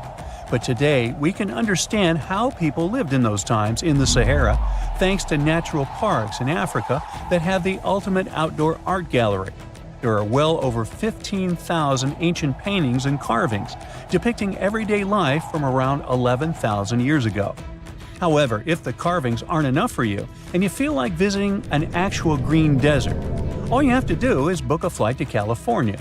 One of the most beautiful phenomenon in the world, the superbloom, takes place here. Look at all these colors: orange, green, pink. It's a miracle. Wildflowers bloom right in the middle of a hot desert after several years of rainfall in dry places. It's such a bright and colorful landscape that superblooms can be seen from space. This rare phenomenon can be observed in other arid places and deserts in western and southern Africa, western Australia, and Chile. In all these places, the weather is very hot and dry in summer. Mild humid air comes in winter, and this is the ideal environment for mass flowering. Flower seeds that lie in desert sands can wait for decades before starting to produce flowers. When the hot sun destroys all the weeds and grass, and the rainfall becomes enough to moisten the soil, the seeds are kind of like, well, okay, now it's our turn to play a big game. And then hundreds of thousands of tourists come to take photos and post these beautiful pictures on social media. And this, unfortunately, is one of the main dangers for flowers. Therefore, if you find yourself in a place like this, don't pick the flowers and don't trample on them. Stay on the path, don't litter. Take only pictures and leave only footprints. You get it? Good. Listen to this. Neanderthal fiber technology. Nope, I'm not joking. The concept is real. In 2020, a team of scientists published a paper that redefined the way we saw our closest ancestors. A find in France changed archaeology forever, and it wasn't the first time something like this had happened. But let me start from the beginning. Neanderthals. For a long time, they fit the image of the typical cavemen. If you are now thinking of someone like Fred Flintstone, you wouldn't be much wrong. What was the reason behind this stereotype? When did we start believing that Neanderthals were not the brightest tools in the shed of evolution? In comes William King, a 19th century British geologist.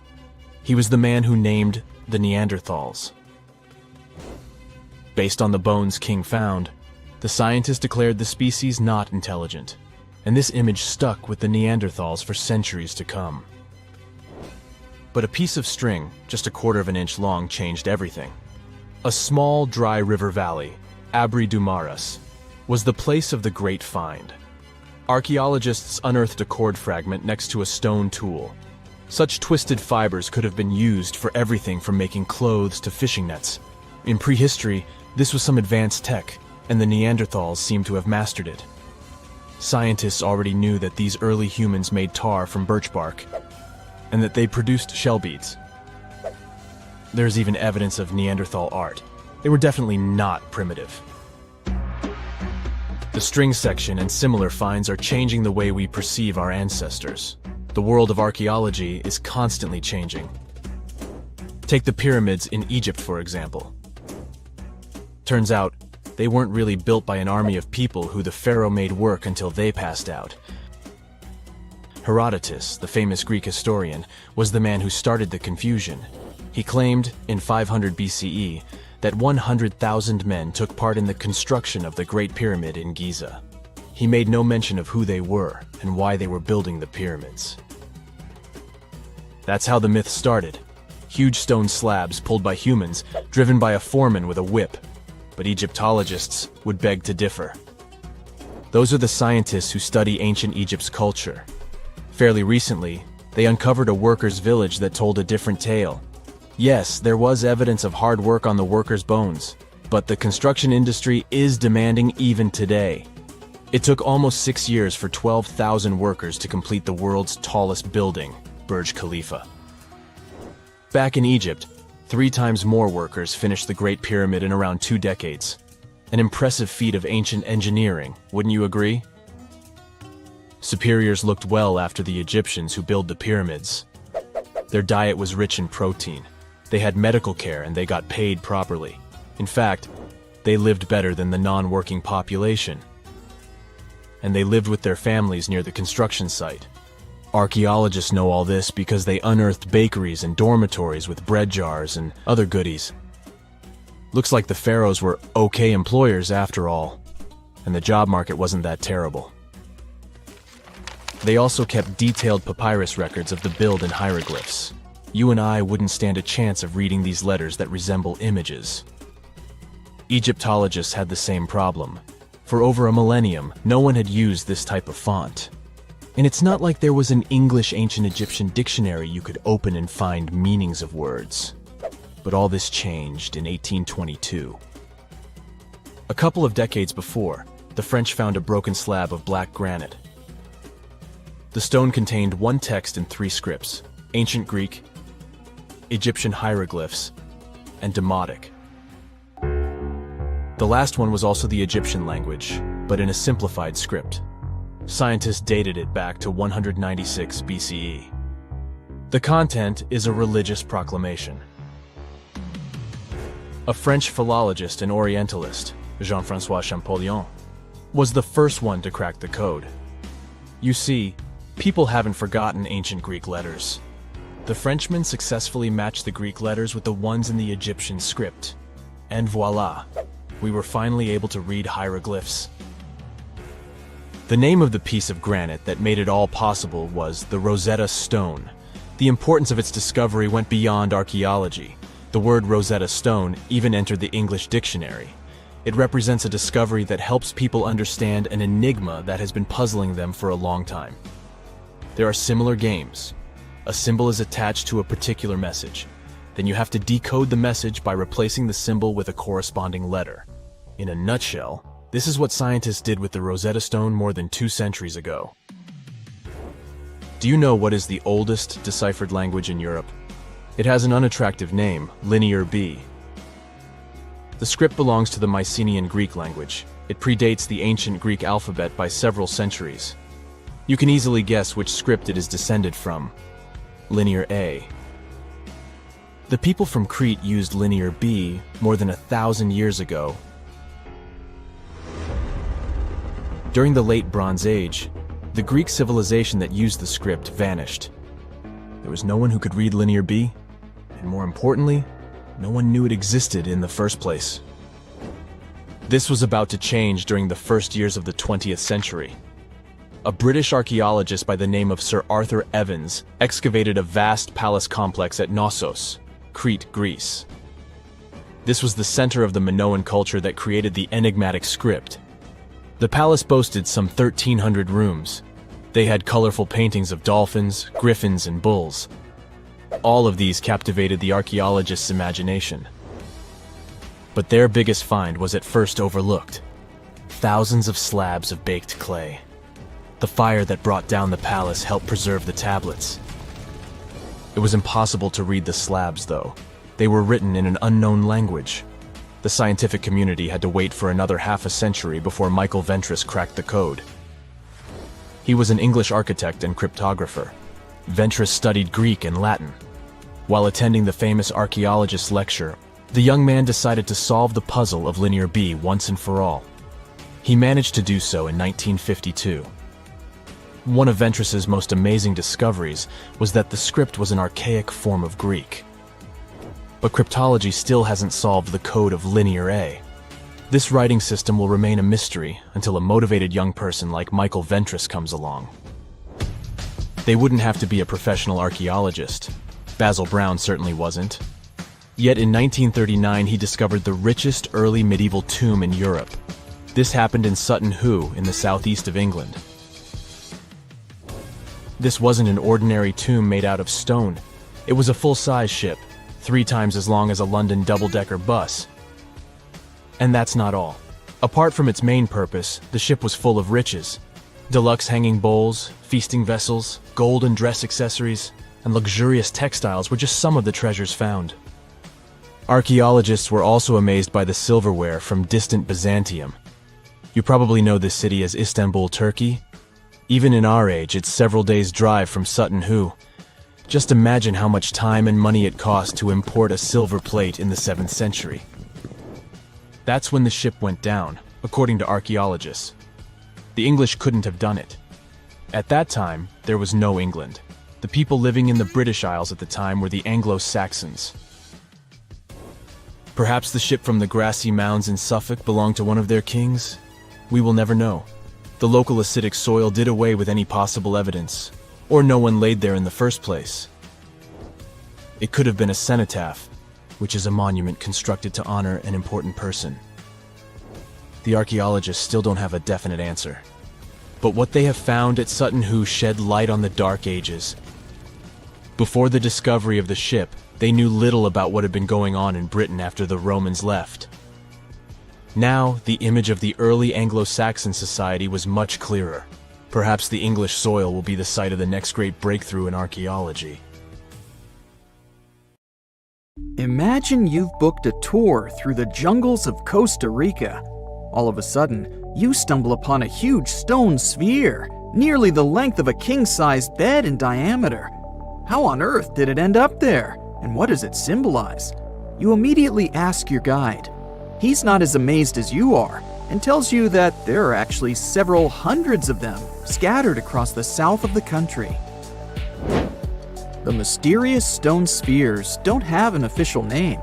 The locals simply call them las bolas, which means balls in Spanish, while historians refer to them as dequispheres, after the culture that produced them. Scientists have studied the sediment layers of the earth around them and estimate that the earliest were made around the year 600 CE, and the newest ones date to the year 1000 CE. Many of the spheres were relocated after their initial discovery, and that's why archaeologists can't date them precisely. The dequis culture completely disappeared shortly after they were discovered by the Spanish in the 16th century. Unlike the Mayas and the Aztecs, the myths or legends of these peoples didn't survive, so they cannot explain the existence of the mysterious orbs.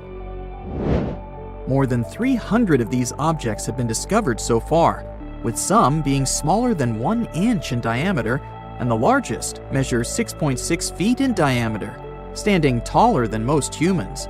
Although there are ones made from limestone, most spheres were carved out of a coarse version of basalt, a type of rock that forms when lava cools rapidly. Some orbs weigh up to 15 tons, and in most cases, their surface is smooth to the touch, although there are coarse, mostly unfinished pieces. If we throw away the theory that river erosion naturally sculpted the spheres, the ancient people seem to have created them by hammering boulders with other rocks. Once they got the rough shape they were aiming for, they would polish the rock to perfection, using techniques such as controlled fracture and grinding.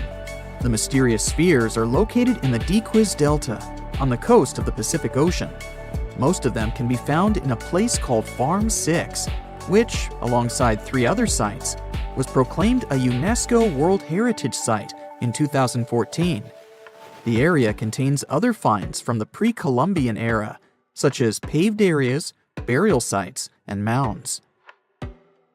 For centuries, the stone balls were hidden under a thick layer of sediment that protected them against the elements and looters until they were unearthed during the 1930s.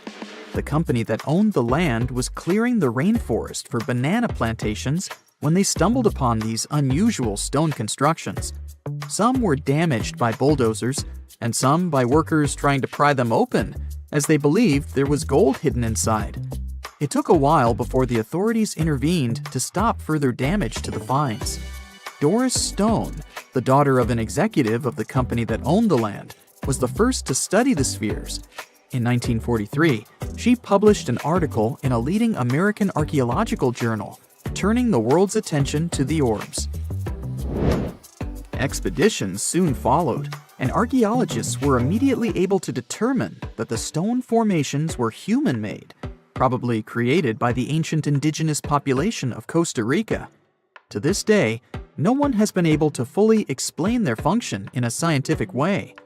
It means there's still room for some wild theories about the sphere's origins and true purpose.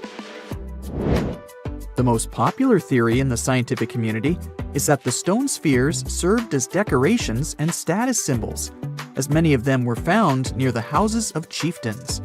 Local tribal leaders were also laid to rest with some of the smaller balls, so these stone formations were definitely associated with power in some way. Chiseling a boulder to perfection involved a lot of labor and planning, and only powerful individuals could afford it at the time. The other popular theory is that the boulders were used for astronomical observations. Individual spheres represented stars or planets, like a primitive map of the night sky. Since they were perfectly round, it was easy to roll them around. Before the jungle engulfed them, the area where they were found was a flat alluvial plain, ideal for rolling large boulders around. Another version of this theory suggests that the stones were used as boundary markers, much like modern border stones, which are also mostly made from stone. Finally, legends from other tribes that lived in the area tell of how the spheres were cannonballs that the deity of thunder used to drive away the deity of winds and hurricanes. We still don't know the original purpose of the Costa Rican spheres, but they remain an important part of the country's national identity. The National Museum in the Costa Rican capital, San Jose, has 6 of them in its courtyard. Many other spheres have become prized garden decorations for wealthy Costa Ricans. There's even one at Harvard University.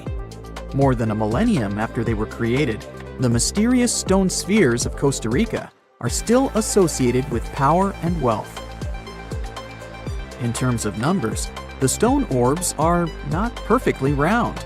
They are rated as nearly perfect, at 96% spherical in shape. And while even that is pretty impressive, the spheres of Costa Rica are not the only ones of their kind. Nearly a decade ago, workers came across mysterious giant stone spheres deep underground in a coal mine in northern Asia. The surface of the spheres, which measured a little over the length of a human footstep in diameter, was unusually smooth, and people tried to explain it somehow.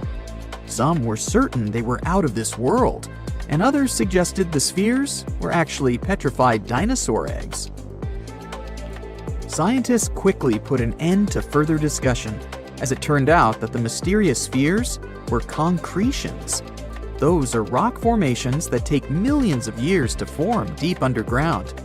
Think of a pebble that picks up snow as it rolls down a hill. That's how concretions are made. Groundwater, rich in sediment and minerals, flows around the sediment, slowly shaping it into a perfect orb. The process is quite common in nature, but most concretions are fairly small. The spheres found in the coal mine grew to their size in the mineral-rich ground, and they were big enough to get the press and the general public interested.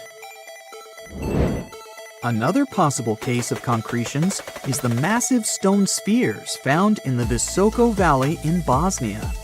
Samir Osmanagic, better known as the Bosnian Indiana Jones, was the first to explore those objects about as wide as the length of a London bus. He believes the stone spheres were carved by a lost civilization that lived in the area 1,000 years ago. The reddish color of the orbs, though, is proof to geologists that they are indeed concretions, rich in iron content. The Moki marbles, found in rural Utah, are similar in color to the Bosnian spheres. These tiny concretions are the size of toy marbles and consist of a sandstone core and a shell made out of hematite, an iron ore. In South Africa, miners have come across Klerksdorp spheres, which are similar in shape and size to Moki marbles. The only difference is that these ones formed inside volcanic sediments and ash. The most intriguing among human-made tiny spheres are probably the orbs found on several Greek islands. Scientists discovered 700 stones smaller than golf balls near the Bronze Age site of Akrotiri on the island of Santorini. They believe that the finds were between 3,600 and 4,500 years old. When they compared all the stones' variations in size and color, the archaeologists concluded that these enigmatic stones could have easily been the oldest board game ever made. With the help of artificial intelligence, scientists are now trying to work out the rules of this game. Unlike many other ancient Egyptian burial grounds, King Tutankhamun's tomb stayed hidden and free of unwanted thieves for 3,000 years. One reason was that the tomb was smaller than average and tucked away in a place called the Valley of the Kings.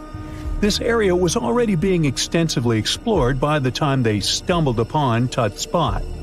The entrance was all covered in debris from building a nearby tomb, which must have also helped keep it a secret. There were also 0 writings or signs on the outside of the tomb. Time passing also played a part in keeping it in amazing shape until the 1920s, when a man named Howard Carter finally made it in. But was Carter that big of a hero? Some recent findings say he might have been sneakier than initially thought. People used to think Carter wasn't just a glorified treasure hunter, he was a true archaeologist.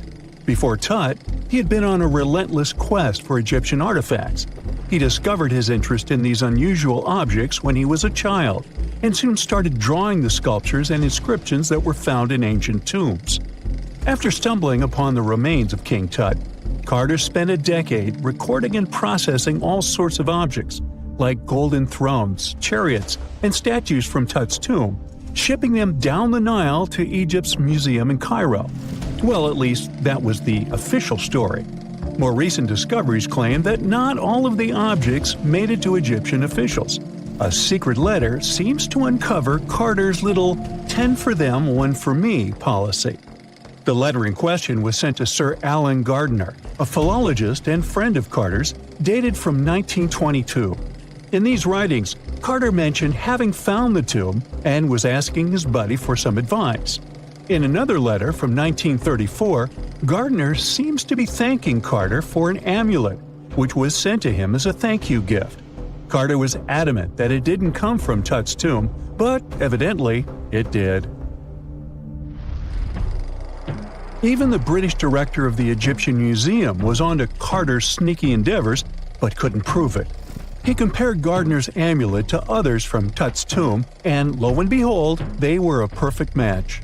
Gardner was so disappointed to have been put in such a sticky situation that he vented to Carter in another letter. Deciding to be a good friend, Gardner didn't throw the famous archaeologist under the bus. Instead, he advised Carter to take those stolen goods back to Cairo, just like he'd advise you to like this video and subscribe to the Brightside channel for more amazing videos on the most unique topics in history. It's not the only shady piece of information on Carter's post-discovery behavior. In 1947, a man named Alfred Lucas, who used to work with a controversial archaeologist, gave some information in an obscure journal in Cairo. He claimed that Carter sneakily cracked open the burial chamber door himself. Then he sealed it back up like nothing had happened before the official uncovering. Now, why would he do that? Well, the same theory suggests that Carter and his crew might have entered the tomb early so they could get their hands on some ancient goodies. Obviously, these people couldn't risk having such objects sold while they were still alive, but made sure they were auctioned off after they passed. Carter, though, never confessed to anything. He made no official denial either, but the Egyptian government couldn't risk any more mysterious disappearances, so they prohibited him from entering the tomb for a while. Some have connected this apparent stealing to the curse of King Tut. If you've never heard of it, know that it became quite the scary tale soon after King Tutankhamun's resting place was uncovered. It claimed that anyone messing with the tomb of the boy pharaoh would face some serious bad luck. It's not all dramatic like a mummy going on an aggressive spree, but word got out that the people involved in disturbing King Tut's lair met some mysterious, untimely ends. The main untimely passing related to this supposed curse is that of George Herbert, the 5th Earl of Carnarvon. He was this British aristocrat who helped fund the search for the tomb. He passed away just a year after the tomb was opened. Now, people love to call it mysterious, but it turns out that Herbert was already in pretty bad shape health-wise when he got to Cairo, and he ended up getting taken down by a regular disease. Now, let's talk numbers. There were a lot of people linked to this tomb opening: security guards, archaeologists, and supporting staff. And sure, a few of them did pass not long after the tomb started receiving visitors. As much as we'd like this curse to be true for the sake of, good storytelling, statistically, if you have a bunch of people connected to opening a tomb, you'd expect some passings just by random chance. The average lifespan for those supposedly targeted by the ancient curse was more than 20 years after the spell was supposed to kick in. Herbert's daughter even lived until the 1980s, that's half a century later. And Howard Carter himself lived until 1935, a solid 16 years after the big reveal. Some have suggested that the whole curse was nothing more than a careful PR strategy. You see, when Tut's tomb was found, Howard Carter wanted to make a priority out of keeping nosy reporters away. So he might have come up with a curse hanging over anyone entering the boy king's resting place. But what was stolen from King Tut's tomb anyway? Well, some jewelry to begin with. It might have been snatched by Howard Carter himself, according to a French specialist. He did some intensive research by looking at old pictures taken from inside the tomb back in the 1920s. He compared those images to various objects from museums and auction houses. He soon started to piece together the whereabouts of some of Tut's jewelry. First up, there's this collar that used to be on Tut's chest. It was all broken into pieces, and some parts went via Carter to the Nelson Atkins Museum in Missouri. Meanwhile, other bits ended up on a necklace owned by some unnamed people who tried to sell it in 2015 but failed. Even the Nelson Atkins Museum agrees, as they've confirmed the information on their website. Then there's a headdress piece.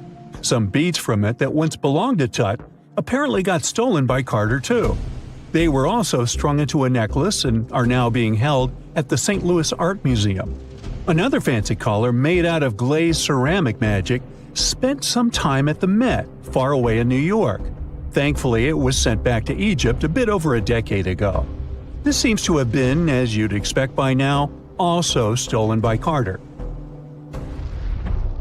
Missing artifacts aside, King Tut still gave a ton of amazing objects that helped us learn more about this incredible ancient culture.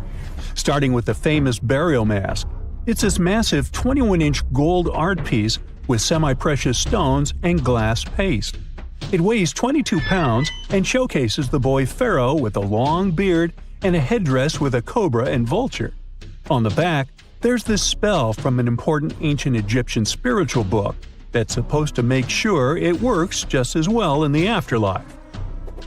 Tut was also apparently a board game enthusiast. They found 4 board games in his tomb, some made of ivory. Archaeologists also found a pair of gold sandals, though you'd imagine they were more for show than for comfort.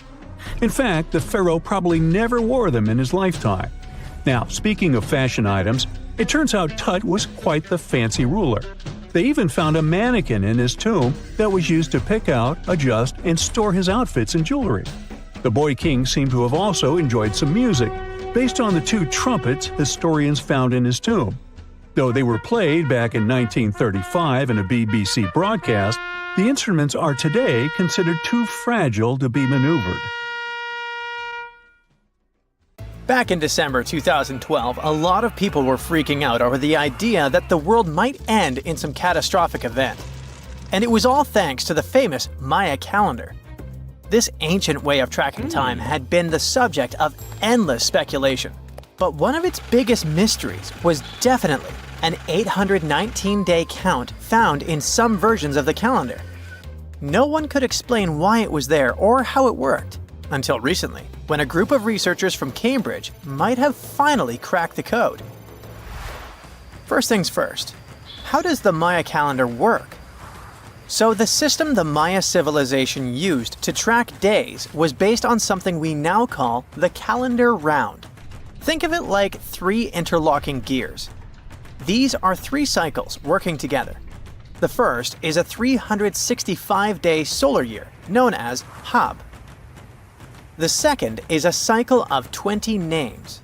And the third is a cycle of 13 numbers, which forms a 260-day sacred calendar, called Solkeen. Just like we'd say something like December 25th, 2025, they named their days based on how these 3 cycles lined up. For example, here we have the day 3 Manik and the 14th of the month Hop. It takes 52 years for the 3 cycles to align in the same way again. After that, the days start repeating. But this is where things start to get more complicated and mysterious. On some Mayan monuments, we have also found enigmatic inscriptions pointing to the existence of another cycle, the 819-day count. There are about 20 examples of these inscriptions, mostly found in places like Palenque and Yaxchilan in Mexico. So it didn't seem random at all, and this calendar must have been hiding a big secret. Early research showed that the 819-day cycle was represented by one of 4 colors and the cardinal directions associated with them. Black was tied to the west, red to the east, white to the north, and yellow to the south. Researchers also discovered that this period of time could be broken down into 3 smaller cycles: one of 9 days, one of 7 days, and one of 13 days. Multiply them together, and you'd get 819 days. Pretty cool, but why did they do that? This color scheme and the 3 cycles seemed like a basic level of interpretation, and experts were pretty sure its real purpose was still hidden from us. Another thing researchers noticed is that this strange count of days was mostly shown using a Y glyph, followed by a number. But in some cases, they also added a glyph representing Kawil. This was a powerful Maya deity, often associated with creation and lightning. He was usually symbolized by a torch coming out of his forehead, representing the spark of life. But in the 90s, a study suggested that when Kawil's inscription showed smoke and fire coming from his forehead, it could actually represent the planets Jupiter or Saturn, or maybe even both. Wait, that means that the 819 days count could be linked to both planets in some way. From there, research focused on figuring out what that link might be. The first conclusion is that this calendar might have helped the Maya track the movements of those planets in some way. Then they started noticing something interesting. These cycles could be specifically tied to the synodic periods of Jupiter and Saturn. By synodic periods, we mean the time it takes for a celestial body, like a planet, to return to the same or nearly the same position as seen from Earth. While this possibility was pretty exciting, something didn't quite add up. Each planet moves very differently, and trying to fit multiple planets into an 819-day span just didn't seem to work. In other words, this 4-part color-coded calendar system was simply too short to align perfectly with the synodic periods of the visible planets. So it looks like we're back to square one. This mystery had people scratching their heads for ages, until 2023, when specialists realized they might have been looking at it all wrong. Researchers actually needed to shift their perspective. Instead of seeing this system as 819 days, they needed to consider the number as representing timelines. And this period of time could be just a small part of a much, much bigger calendar. You see, as we said earlier, this cycle seemed to track the period when a planet became visible to people on Earth. To prove that these 819 cycles were timelines, not actual days, researchers needed a planet that could serve as a starting point to back up their theory. In this case, it was Mercury. And there's a pretty simple reason for that. Mercury's synodic period is 117 days, which fits perfectly into the calendar count. I mean, if you take 1819 and divide by 117, you get the number 7. So, Mercury is the only visible planet whose synodic cycle fits neatly into this period as whole numbers. Perfect. Now they had a solid starting point. From there, they needed to expand the calendar by increasing its length to 20 periods of 819 days. Suddenly, a pattern emerges. And just like that, all the synodic cycles of the planets fit perfectly into the system. For example, Saturn's synodic period from 378 days lines up perfectly after 6 819-day cycles. Venus aligns every 5 cycles. Jupiter every 19 cycles. And Mars, which takes the longest, needs 20 cycles. In other words, it takes about 45 years for Mars to align with the synodic periods of all visible planets. So, this is how researchers determined that the ancient civilization wasn't referring to days, but rather to timelines. The Maya astronomers came up with this count as part of a larger calendar system of 20 periods. But then a question comes up. Why was studying the synodic period so important to the Maya? Well, we don't have super specific answers about this mysterious calendar yet.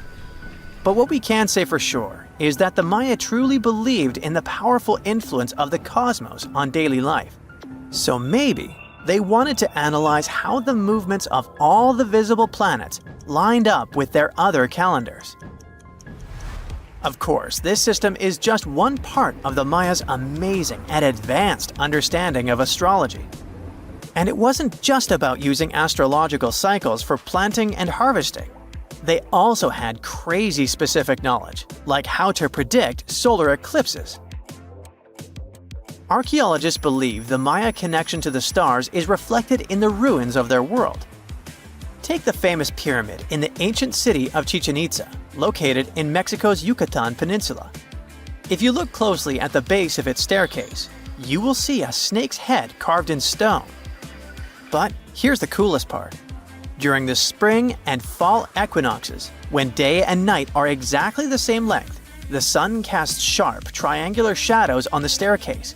It creates the illusion of a snake slithering down the steps. Another example of how they use their knowledge of astronomy in their temples is in Tikal, Guatemala.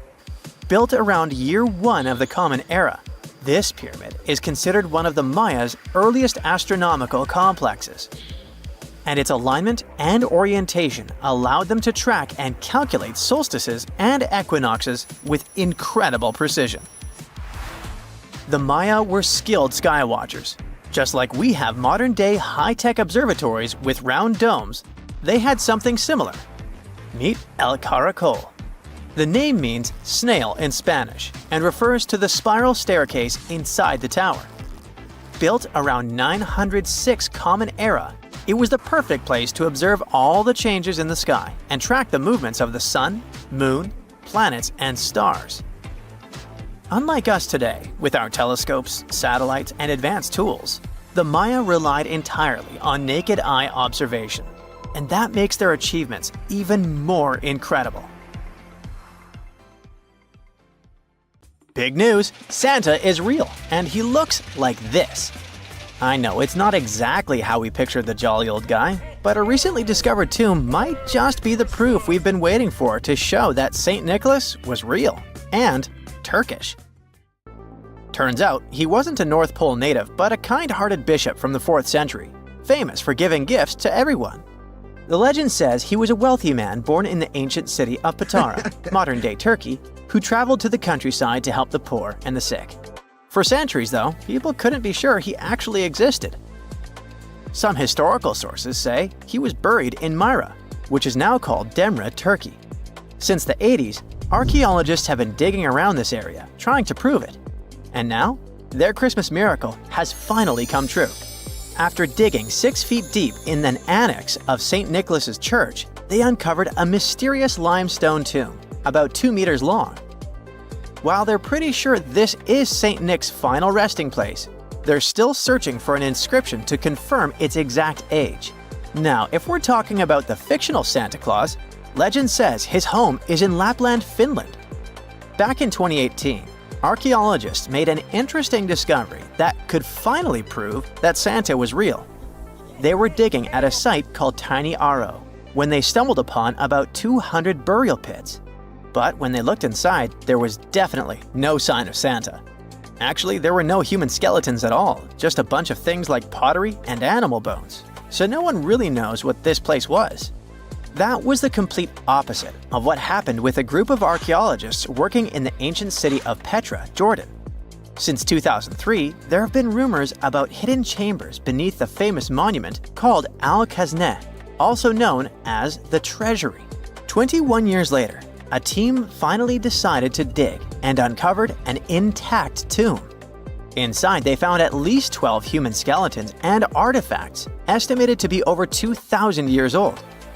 Hundreds of thousands of tourists travel to Al-Khazneh every year, and most of them probably go there to see the site of the Holy Grail in the movie Indiana Jones and the Last Crusade.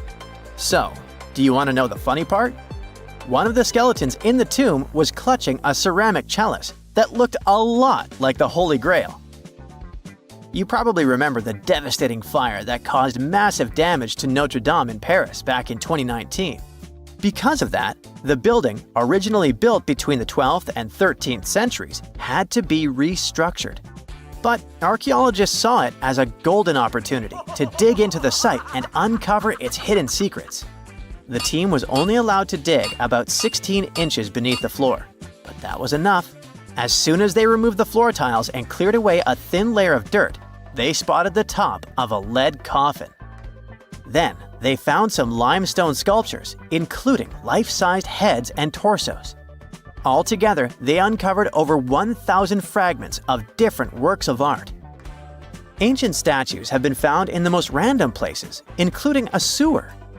In July 2024, Bulgarian archaeologists were checking a Roman sewer in the ancient city of Heracleia when they found a nearly 7-foot-tall marble statue of Hermes, the Greek messenger deity. This town was completely devastated and abandoned after 2 earthquakes, one in the year 388 and the other in the year 425. But somehow, it didn't destroy this statue. In fact, its head was found in surprisingly good condition. Finding ancient artwork is definitely fascinating, but imagine stumbling upon an entire hidden city in the Amazon rainforest. Using high-tech lasers, researchers uncovered a lost civilization with thousands of structures and a whole network of roads, canals, and houses, all buried beneath the dense jungle.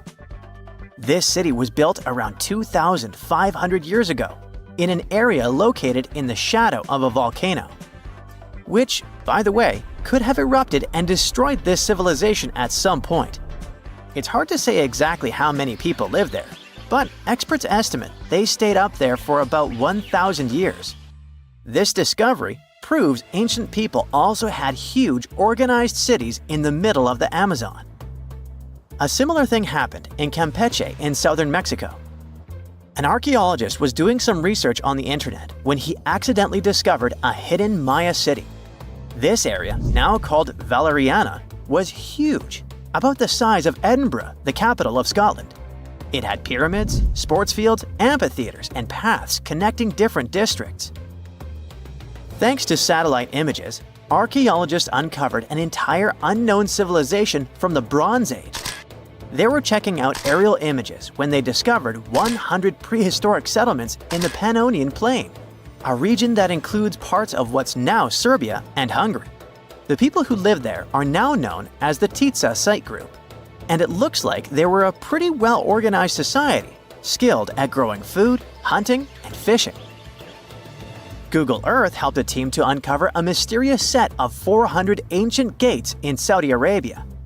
These gates, scattered across the desert, are thought to be from thousands of years ago.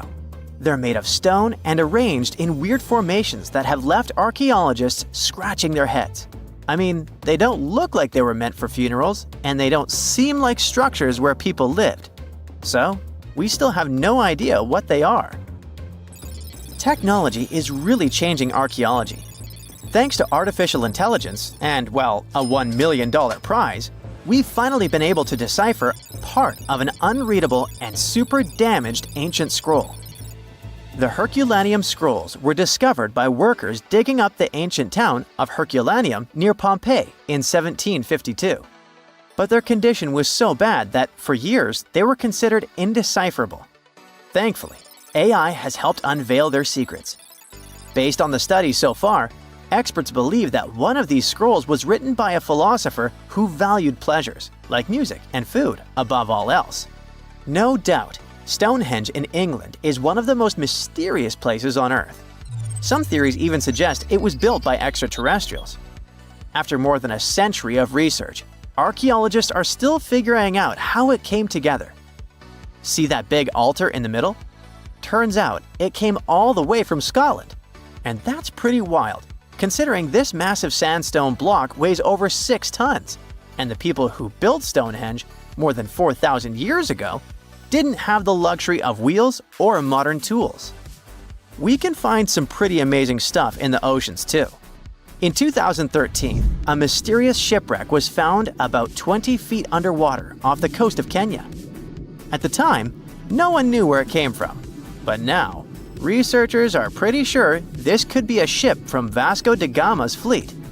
You know, the famous Portuguese navigator, best known for being the first to sail from Europe to India by rounding Africa's Cape of Good Hope.